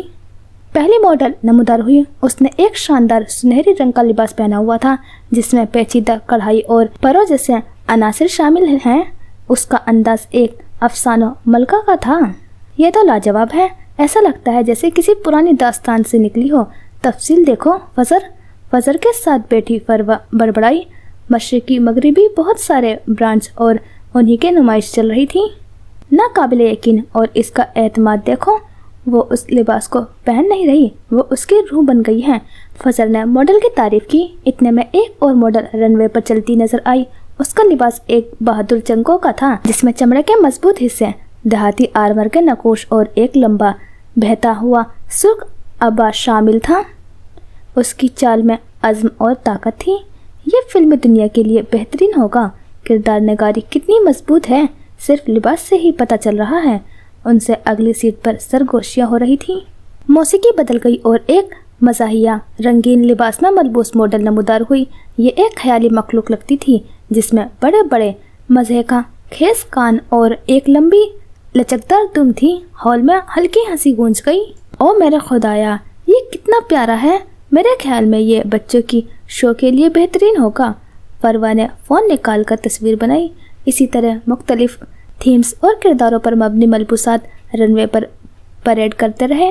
سائنس فکشن کے جنگوں، تاریخی شخصیات اور ماورائی مخلوقات سبھی اپنی شاندار شکلوں میں جلوہ گر ہو رہے تھے۔ ہر لباس ایک کہانی کہتا ہے، ایک مختلف دنیا کی جھلک دکھاتا تھا۔ قیمتی زیورات، بیگز، میک اپ، بہت کچھ دکھایا جا رہا تھا۔ ڈیزائنرز اپنی اپنی ٹیم کے ساتھ آ رہے تھے، انہیں ستائش سے نوازا جا رہا تھا۔ جانے کتنی دیر تک یہ سلسلہ چلتا رہا۔ موسیقی کی ہلکی آواز کے ساتھ نریٹر کی آواز سنائی دی۔ یہ دیکھ کر لگ رہا ہے ہر سلائی، ہر موتی، ہر کپڑے کا انتخاب ایک مقصد کے تحت کیا گیا ہے۔ یہ صرف فیشن نہیں، یہ کردار سازی ہے۔ یہ ان فنکاروں کا خراج تحسین ہے جو پردے کے پیچھے جادو تخلیق کرتے ہیں، جو اداکاروں کو ان کی شناخت دیتے ہیں اور کہانیوں کو زندہ کرتے ہیں۔ اس کی باتیں منظر کو مزید سحر انگیز اور اثر انگیز بنا رہی تھی۔ اب لکس گروپ کی باری تھی۔ باری باری ماڈلز اسٹیج پر آ رہی تھیں اور بیش قیمتی ملبوسات پیش کیے جا رہے تھے۔ فضر کا حلق خشک ہو گیا۔ وہ اپنی جگہ سے اٹھ کھڑی ہوئی۔ اس کے ہاتھ کانپ رہے تھے، اس کا وجود لرز رہا تھا، اس کی ہیضر آنکھوں میں نمی ابھری۔ اس نے بے ساختہ دعا کی کہ اس کا یہ سفر رائے گا نہ جائے۔ اس نے بہت محنت کی تھی اس کی پہچان کے لیے۔ وہ زیر لب دعا کر رہی تھی اور پھر وہ پیچھے کی جانب سے اسٹیج کی اور بڑھی۔ اب اس کے کاسٹیومز کی باری تھی۔ جیسے ہی ہال میں وہ مخصوص میوزک گونجا، وہاں موجود لوگوں کو اپنے رونگٹے کھڑے ہوتے محسوس ہوئے۔ یہ فضر کا کاسٹیوم کے آغاز کی نشانی تھی۔ یوں لگا جیسے وقت تھم گیا ہو، ہوائیں ساکت ہو گئی ہوں، لوگ گونگے ہو گئے ہوں، صرف آنکھیں بچی تھیں جو رن وے پر جمی تھیں، جہاں ایک ماڈل قدم بڑھا رہی تھی جس نے فضر کا تخلیق کردہ ایک ایسا شاہکار زیب تن کر رکھا تھا جس نے سب کو محبوب کر دیا۔ یہ فیکے گلابی رنگ کا دلکش گاؤن تھا جو گردن سے لے کر فرش تک پھیلا ہوا تھا۔ اس کی سب سے نمایاں اور سحر انگیز بات وہ بے شمار گلابی پھول تھے جو پورے گاؤن پر کمال مہارت سے بکھرے یا یوں کہے کہ اگائے گئے تھے۔ یہ پھول اتنی نزاکت اور باریکی سے بنائے گئے تھے، آنکھوں کو یقین ہی نہیں آ رہا تھا کہ یہ کپڑے پر بنے ہیں۔ ایسا محسوس ہوتا تھا جیسے کسی جادوئی باغ سے براہ راست چیری بلوسم کے تازہ پھول توڑ کر گاؤن پر سجا دیے گئے ہوں۔ گاؤن کا بالائی حصہ گردن سے شروع ہو کر نیچے تک آتا تھا، جہاں سے یہ گھیردار ہو کر فرش پر پھیل جاتا۔ پھولوں کا یہ سمندر گردن سے شروع ہو کر دامن تک بہتا چلا گیا، جس نے گاؤن کو ایک غیر معمولی خوبصورتی اور رونق بخشی تھی۔ رنگوں کا انتخاب اور پھولوں کی ترتیب اتنی دل فریب تھی کہ جیسے بہارا اپنے پورے زوبن پر آ گئی ہو اور رن وے پر چیری بلوسم کا ایک طرف متحرم ہو گیا ہو۔ ماڈل جب اس گاؤن میں واک کر رہی تھی تو ہر قدم پر پھولوں کا یہ حسین جھرمٹ لہرا رہا تھا جو دیکھنے والوں کو آنکھوں کو ایک عجیب سی ٹھنڈک اور سکون پہنچا رہا تھا۔ یہ صرف ایک لباس نہیں تھا بلکہ فضر کے فن، تخلیق اور محنت کا جیتا جاگتا نمونہ تھا جس نے پیرس کے فیشن منظر نامے پر اپنے انمٹ نقوش چھوڑ دیے تھے۔ یہ منظر بلا شبہ کسی خواب سے کم نہ تھا۔ کس نے کہا تھا کہ وہ صرف نائٹ میئرز بن سکتی تھی؟ ہاں، اسے پھولوں سے کھیلنا بھی آتا تھا اور آج ثابت ہو گیا تھا۔ میوزک پھر سے بدل گیا جیسے ہی چیری بلوسم کے خوابناک گاؤن کا منظر نظروں سے اوجھل ہوا۔ رن وے پر ایک نئی طلسماتی تخلیق نمودار ہوئی۔ ماحول میں پھیلی لطافت اب ایک گہری پر اسرار چمک میں بدل گئی۔ سامنے جو پیکر آیا وہ کسی اور دنیا کی مخلوق معلوم ہوتا ہے۔ ایک سیاہ فام ماڈل جس کی جلد چمکدار ابروز جیسی تھی، ایک ایسا کاسٹیوم میں ملبوس تھی جو حیران کن تھا۔ یہ لباس کسی عام کپڑوں سے نہیں بنا تھا بلکہ یوں لگتا تھا جیسے رات کی گہری خاموشی میں ریت کے ان گنت چمکدار زروں کو اکٹھا کر دیا گیا ہو۔ اس کی رنگت بائینہ ہماری کہکشاں جیسی تھی، سیاہ اور گہرے نیلے رنگوں کی تہیں جن میں اربوں خربوں روشن ذرائع چمک رہے تھے۔ یہ رنگت ایسی گہری اور لامحدود تھی جیسا کوئی براہ راست خلا میں جھانک رہا ہو، اور یہ لباس ماڈل کے جسم کے ساتھ ایسے پیوست تھا، اتنی ہمواری سے چپکا ہوا تھا کہ یقین کرنا مشکل تھا کہ یہ پہنا گیا ہے۔ یہ تو یوں لگتا تھا جیسے ریت کے چمکتے زروں کو براہ راست اس کی جلد پر بکھیر کر جما دیا گیا ہو۔ جسم کے خیموں پر یہ زرے بل کھاتے ہوئے ایک بہتے ہوئے ستارے کی دھول کا منظر پیش کر رہے تھے۔ اوپر سے لے کر کمر تک یہ لباس ماڈل کے جسم سے مکمل طور پر چمٹا ہوا تھا، اس کے ہر زاویے کو نمایاں کر رہا تھا، لیکن کمر کے نیچے یہ اچانک کسی جل پری کے دم کی طرح وسیع ہو کر پھیل گیا تھا۔ جب ماڈل قدم اٹھاتی تھی تو یہ ریت کی ذرائع کا سمندر لہراتا تھا، ایک کہکشانی پونچھ جو زمین پر جھاڑو پھیرتی جا رہی تھی۔ اس لباس پر موجود ریت کے چمکتے زرے سیاہ فام ماڈل کے روشن اور دمکتے جلد پر تو ایسے دکھائی دے رہے تھے جیسے آسمان کے ستارے کسی گہری رات میں اپنی پوری آب و تاب سے چمک رہے ہوں۔ ہر زدہ ایک ننھے ستارے کی مانند ٹمٹما رہا تھا جس نے ماڈل کے وجود کو ایک زندہ کہکشاں میں تبدیل کر دیا تھا۔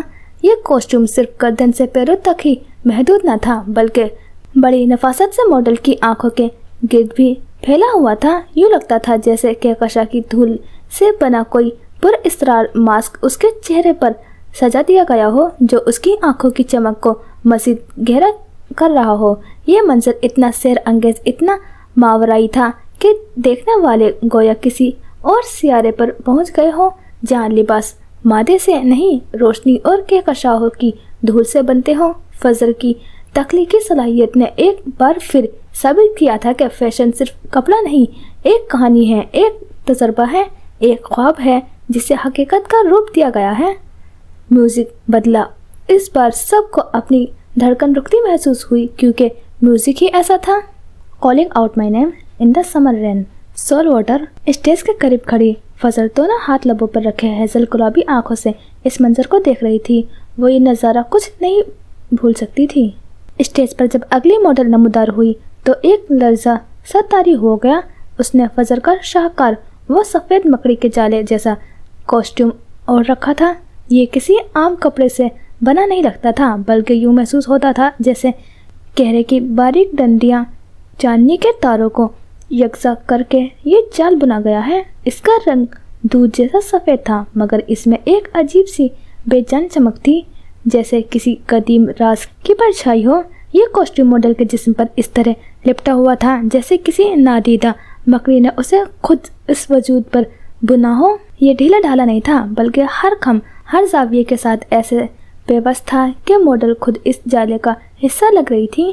باریک لچکدار دھاگے جو شاید ریشم سے بھی زیادہ نازک تھے ایک دوسرے میں الجھے ہوئے ایک پیچیدہ اور خوبصورت مگر روح فشاں نقش بنا رہے تھے۔ اور پھر وہ چیزیں تھیں جو اس کاسٹیوم کو صرف خوبصورت سے ہٹا کر خوفناک کے دائرے میں لے آتی تھی، نائٹ میئر کے دائرے میں، کابوس کے دائرے میں۔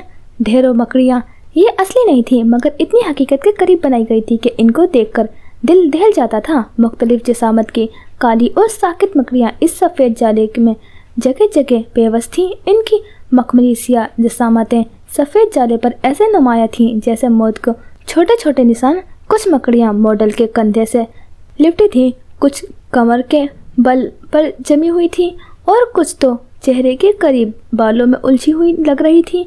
यूँ लगता था जैसे ये कॉस्ट्यूम किसी ऐसी पुरअसरार दुनिया से आया है जहाँ चालें जिंदगियाँ ओढ़ लेती हैं। मॉडल की वॉक में एक मावराई खामोशी थी। उसके कदम नपतुले और आहिस्ता थे, चेहरा जज्बात से आरी था, यह शायद एक गहरी पुरानी उदासी उस पर छाई हुई थी। उसकी आंखें अगरचे मेकअप से नुमाया थी मगर उनमें एक खालीपन था, जैसे वो उस दुनिया से ताल्लुक ही न रखती हो।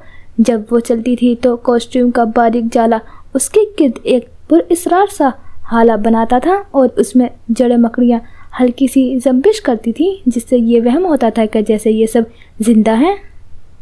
हॉल में मौजूद तमाशाई मबहूत थे, कुछ के चेहरों पर हैरत थी, कुछ की आंखों में खौफ और कुछ इस मंजर की अजीबोगरीब खूबसूरती में खोए हुए थे। ये सिर्फ एक फैशन शो नहीं था, ये एक परफॉर्मेंस थी, एक बसरी दास्तान जो पुरअसरारियत, खौफ और सहर अंगेज को एक साथ पेश कर रही थी। फजर ने अपने कॉस्ट्यूम के जरिए जिंदगी और मौत, खूबसूरती और हौलनाकी के दरमियान एक बारीक लकीर खींच दी थी और मॉडल इस लकीर पर चलती हुई एक भूली बिसरी रूह का रूप धारे हुए थी।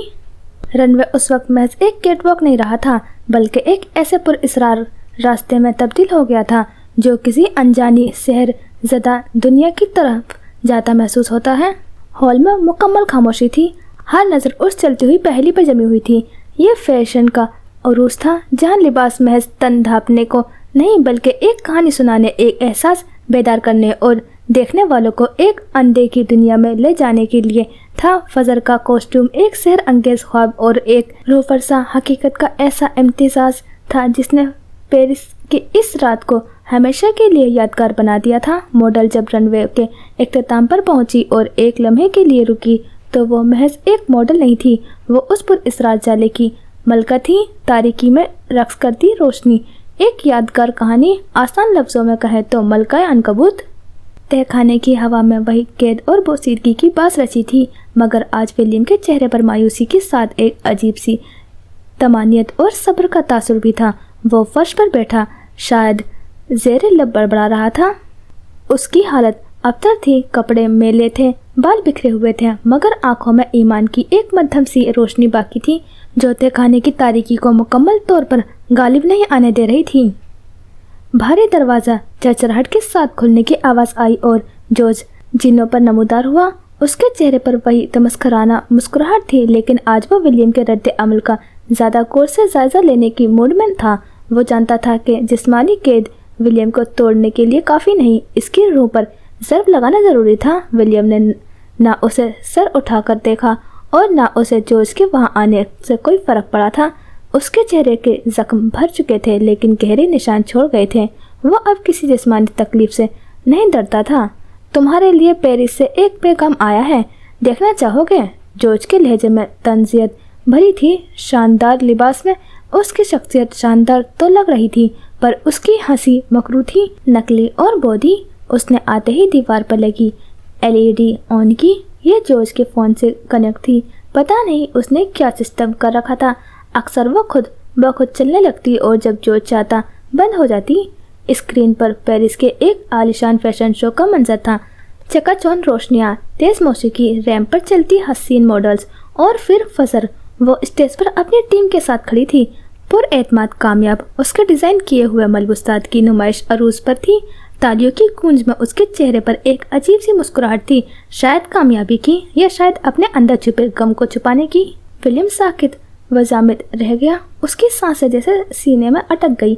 वो अपनी बीवी को देख रहा था। वो फजर जिसे बताया गया था कि विलियम मर चुका है, वो जिंदा था, उसी दुनिया में सांस ले रहा था, मगर फजर के लिए वो एक याद, एक मासी का किस्सा बन चुका होगा। स्क्रीन पर नजर आती फजर की कामयाबी, उसकी चमक दमक तहखाने के इस अंधेरे कैद खाने में विलियम की अपनी शिकस्तगी और बेबसी को और गहरा कर रही थी।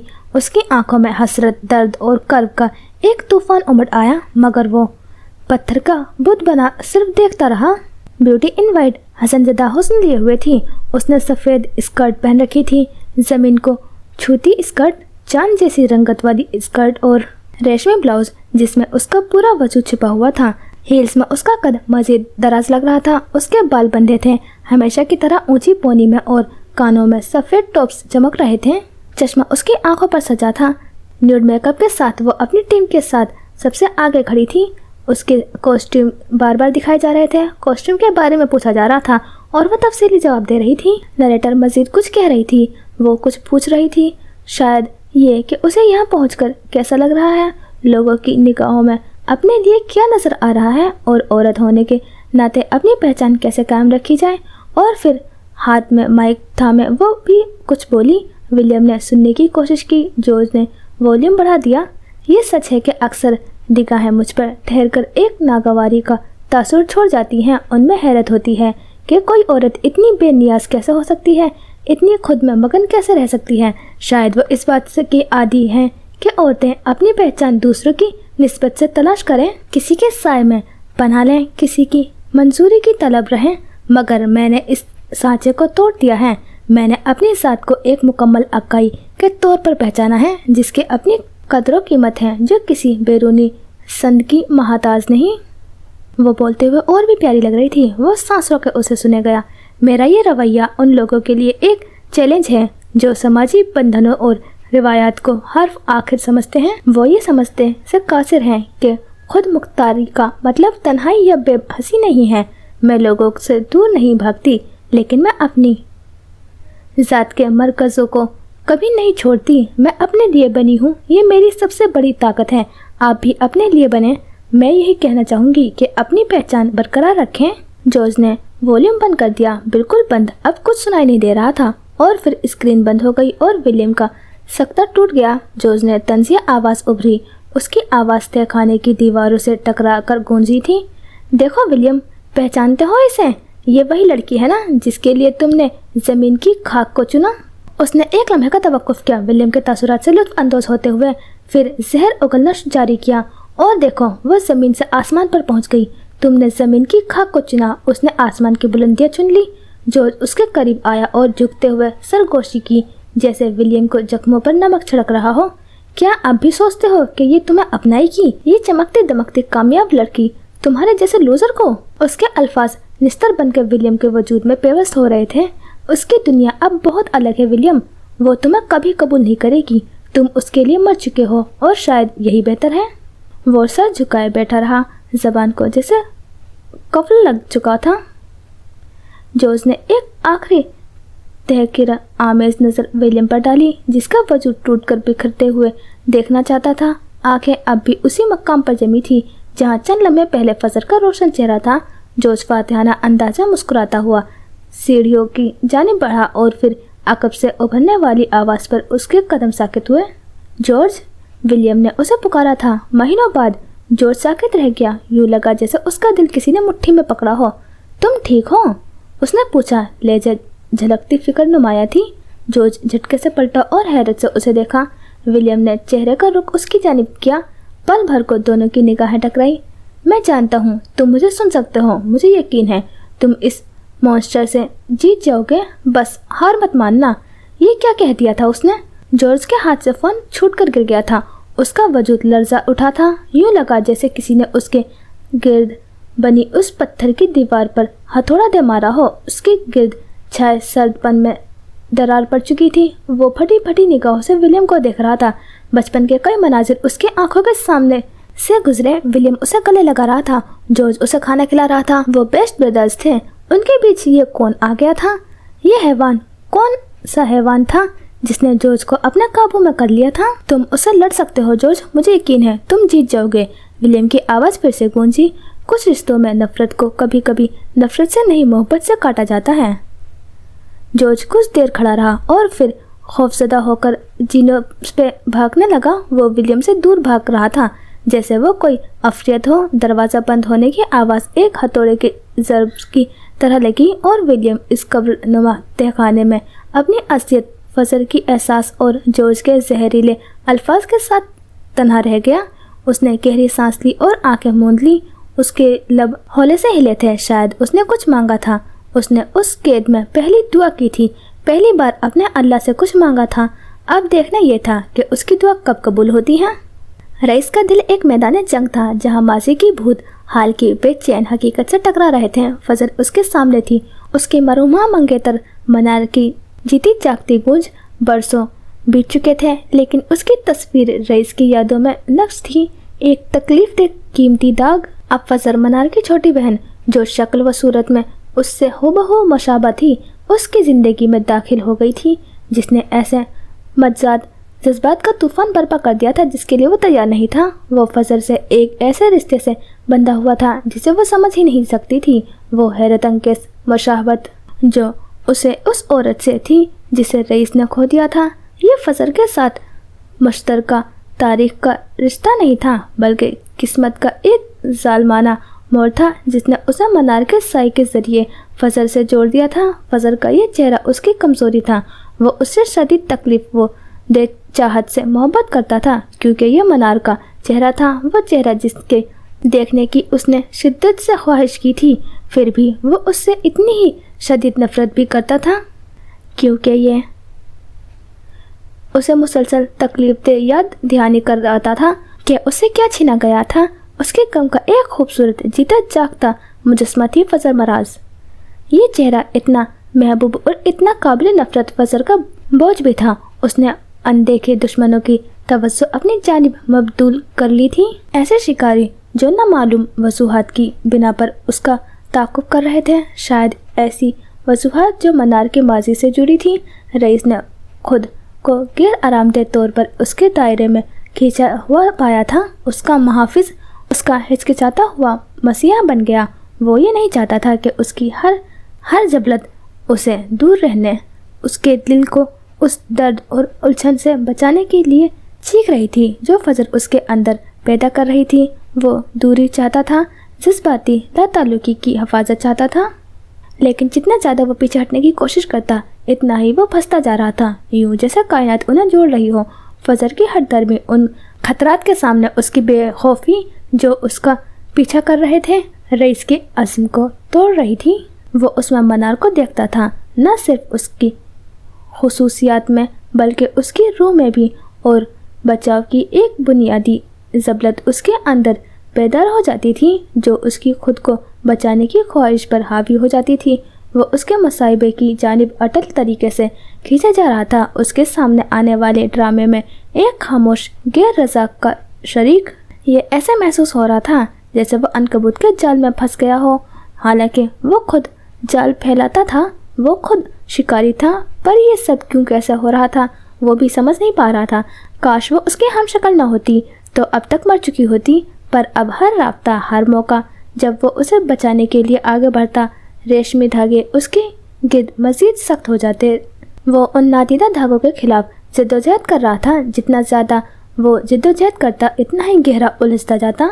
ये उसका अपना बनाया हुआ जाल नहीं था, फिर भी वो इसमें फंसा हुआ था, माजी से, मुशाहबत से और फजर की मुसीबत की जानिब एक नाकाबिल फहम कशिश से बंधा हुआ था। वो एक ऐसा शख्स था जो उसके दर्द से बचने की शदीद ज़रूरत के दरमियान बटा हुआ था, जिसकी फजर नादानिस्ता नुमाइंदगी कर रही थी, और इस औरत को बचाने की नाकाबिल मज़ाहमत अज़ियतनाक कशिश के दरमियान जो बिल्कुल वैसी लगती थी जैसे वो पहले बचाने में नाकाम रहा था।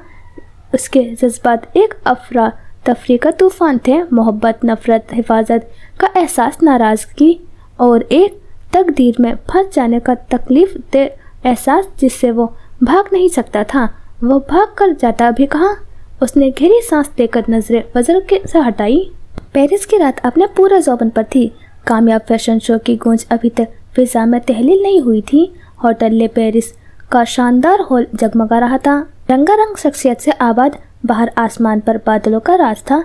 एक खनक उदासी फिजा में थी, मगर अंदर का माहौल कामयाबी की चमक से दमक रहा था। फैशन की दुनिया में बड़े नाम ब्रांड्स के नुमाइंदे और स्पॉन्सर्स सभी आज की शब एक छत तले जमा थे, कहका बुलंद हो रहे थे। हर तरफ आज के शो की बातें थी। हॉल की एक जानिब जहां लोगों का हजूम जरा कम था, फजर परवा के साथ खड़ी थी। उसके चेहरे पर मुस्कान थी, मगर आंखें गोया तंज के लिए तैयार थी। उसका डिज़ाइन किए गए मलबूसात ने वाकई कमाल कर दिखाया था, और वह इस वक्त तारीफ़ों के हजूम में घिरी होनी चाहिए थी, मगर यहाँ सबसे अलग खड़ी थी। परवा एक्सक्यूज़ करती जा चुकी थी। रईस के कदम उसकी जानिब उठे। वो बिल्कुल सादा से सूट में थी, भूरे खुले ब्लेजर में जैसे झूल रही थी। बाल हमेशा की तरह फोल्ड थे और चश्मा बालों पर जमा था। तो यहाँ खड़ी हैं हमारी स्टार कॉस्ट्यूम डिज़ाइनर। रईस ने तंजिया तारीफ की। सुना है आपने पेरिस को हिला कर रख दिया है। फजर ने आंखें सिकोड़ कर उसे देखा। सुनने में क्या बुराई है।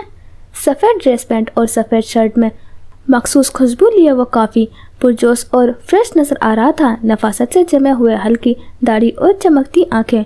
वो कमबख्त इतना फिट क्यों था। सच्ची बात तो शायद आप जैसे लोगों को हजम ना हो। नागवार नजर उस पर डालकर बोली। रईस की मुस्कुराहट गहरी हुई। सच्ची बात? क्या ये वही सच्ची बात है जिसके लिए आपने पिछले कई महीने सर फोड़कर एक प्रोजेक्ट पर लगाए, जिसकी कामयाबी का इन्हिसार महज चंद खैरख्वाह लोगों की मेहरबानी पर था? उसने खैरख्वाह पर जोर दिया। वो खुद था ये खैरख्वाह। उसने स्पॉन्सर किया था फजर को।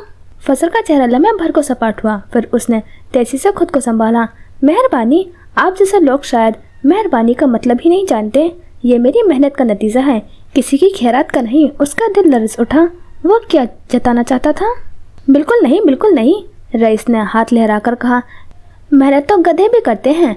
असल चीज़ तो सही वक्त पर सही जगह होना और अच्छी किस्मत है।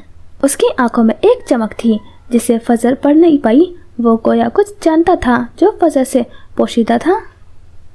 मेरी किस्मत इतनी बुरी नहीं है कि इसका इन्हिसार आप जैसी शख्सियत पर हो। उसका लहजा सर्द हुआ, चेहरा सुर्ख पड़ गया। रईस कहका लगा कर हंसा। आउच, ये तो दिल पर लग गई। खैर, आज की रात जश्न की है, नोक-झोंक की नहीं। उसने एक लम्हे को फजर की आंखों में देखा। उसकी आंखों में दबी दबी हुई परेशानी या शायद कुछ और था जिसे फजर ने महसूस नहीं किया। रईस बात खत्म करके लोगों के हुजूम में से गुजरने लगा। वह मेहमानों से हाथ मिला रहा था, मुबारकबाद कबूल कर रहा था, मगर उसकी निगाहें पूरे हॉल का जायजा ले रही थी। ये उसकी आदत थी, हर चीज़ पर नज़र रखना, और ये आदत अरूजा ने डाली थी जो हस्बे आदत अपने काम मशगूल थी। रईस ने देखा वो रईस ग्रुप के दीगर लोगों के साथ हाथ में ड्रिंक लिए खड़ी थी। एयरपोर्ट कानों में जमे थे, मगर उसकी सारी हिस्सियात जिंदा थी। वो चलते चलते हॉल के एक निस्बतन दूसरे हिस्से में पहुंचा। अचानक उसकी नजरें जम गई। हॉल के बिल्कुल आखिरी सिरे पर, जहां से राहदारी शुरू होती थी, वहां ग्लास वॉल थी। उसी राहदारी के सिरे पर फजर खड़ी थी जो फ़ोन में मगन नजर आ रही थी। राहदारी के दूसरे हिस्से से ग्लास वॉल के पीछे का एक वजूद नमूदार हुआ। सफ़ेद लंबा शब ख्वाबी का लिबास। उस वजूद में एक अनोखी सी दिलकशी, एक सहर अंगेज थी। उसके बाल बहुत घने और गहरे थे, बेतरतीब घुंघराले जो गोया एक अबशार की तरह उसके शानों पर बिखरे हुए थे, और चेहरे का बशतर हिस्सा उनमें छिपा हुआ था। वो आहिस्ता आहिस्ता आगे बढ़ रही थी उस जानिब जहाँ फजर खड़ी थी। उसकी चाल में एक अजीब सी तमानियत थी, एक ठहराव, एक मगरूराना तासुर, जैसे वह ज़मीन पर नहीं बल्कि हवा में तैर रही हो। रईस का दिल एक जोरदार धड़कन के साथ डूबा। ये क्या था, एक औरत या कोई ख्वाब? उसकी आंखें फटी रह गईं। वो वजूद किसी तिलस्म की तरह अपनी जानिब खींच रहा था, मगर इस खिंचाव में एक सद खौफ पहना था। और फिर रईस ने देखा वो सीधी फजर की तरफ बढ़ रही थी जो अभी अभी चंद लोगों के साथ महगुफ्तगू हुई थी। उसके ऊपर इस रात चेहरा, छिपाए हुए आंखें गोया फजर पर जमी थी। ये वही वजूद था जो कैमरा में नजर आया था। ये मंजर देखते ही रईस के पूरे वजूद में एक लहर दौड़ गई। ये सहर अंगेज वजूद महज खूबसूरत नहीं बल्कि खतरनाक था। एक अनजान पुराना खतरा जो फजर की जाने बढ़ रहा था। उसके मुंह का जायका कड़वा हो गया, हलक में जैसे कांटे चुभने लगे। बगैर एक लम्हा जाया किया वो दीवानों की तरह हजूम को धकेलता हुआ मेज़ों और कुर्सियों से बचता हुआ फजर की तरफ लपका। उसका वाहिद मकसद फजर तक उसके पहुंचने से पहले पहुंचना था। लोग हैरत से उसकी जानिब देख रहे थे। उनकी समझ में नहीं आ रहा था कि अचानक उसे क्या हुआ। रईस की आंखों में दहशत थी। वो जितनी तेजी से हो सकता था भाग रहा था। फासला कम होता जा रहा था। लोग हैरत से उसे देख रहे थे। जो अचानक भागा था वो मेजों से बचता लोगों से टकराता फजर की तरफ बढ़ रहा था। फासला कम होता जा रहा था। वो तकरीबन पहुंच चुका था जहां फजर खड़ी थी, और उसके पीछे ग्लास वॉल शुरू हो रही थी जहां से वो औरत आती दिख रही थी। पर जैसे ही वो उस मखसूस मकाम पर पहुंचा जहां वो चंद लम्हे पहले थी, उसने फजर को खींचकर एक जानिब किया और ग्लास वॉल के पीछे राहदारी में दाखिल हुआ। वहाँ कुछ भी नहीं था, न सफ़ेद लिबास, न घने बाल, न वो हैबतनाक वजूद। ऐसा लगा जैसे वो कोई ठोस शय नहीं बल्कि किसी धूल की तरह हवा में तहलील हो गई हो। रईस साकित खड़ा था। उसकी आंखें खाली जगह को घूर रही थी ہال کا شور اب اسے اور بھی بے جان اور پرشور لگ رہا تھا۔ وہ وہاں اکیلا کھڑا تھا جبکہ اس کے آس پاس زندگی اپنے معمول پر لوٹ چکی تھی۔ اس کے ذہن میں بس ایک ہی سوال گونج رہا تھا، یہ کیا تھا اور یہ کس خطرے کا پیش خیمہ تھا؟ فضل نے اس کے یوں کھینچ کر ایک جانب کرنے پر کھا جانے والی نظروں سے اسے گھورا۔ مسئلہ کیا ہے آپ کو؟ وہ غضبناک ہو کر چیخی تھی۔ رئیس نے ایک بار پھر سائے سائے کرتی راہداری کو دیکھا اور دوسری نظر فضل پر ڈالی۔ یہ چہرہ اس کا دماغ خراب کرتا تھا۔ کیا وہ ذہنی طور پر اتنا پریشان ہو چکا تھا؟ اس نے گہری سانس لی اور پھر فضل کو بنا کوئی جواب دیے وہاں سے نکلتا چلا گیا۔ بھاڑ میں جائیے لڑکی، مرتی ہے تو مرے۔ وہ جبڑے بھیجتے تیز تیز قدم اٹھاتا ہال کے باہر نکل رہا تھا جبکہ فضل اس کی پشت کو گھور رہی تھی۔ پاگل آدمی، زیر لب بڑبڑا کر اسے نئے لقب سے نوازا۔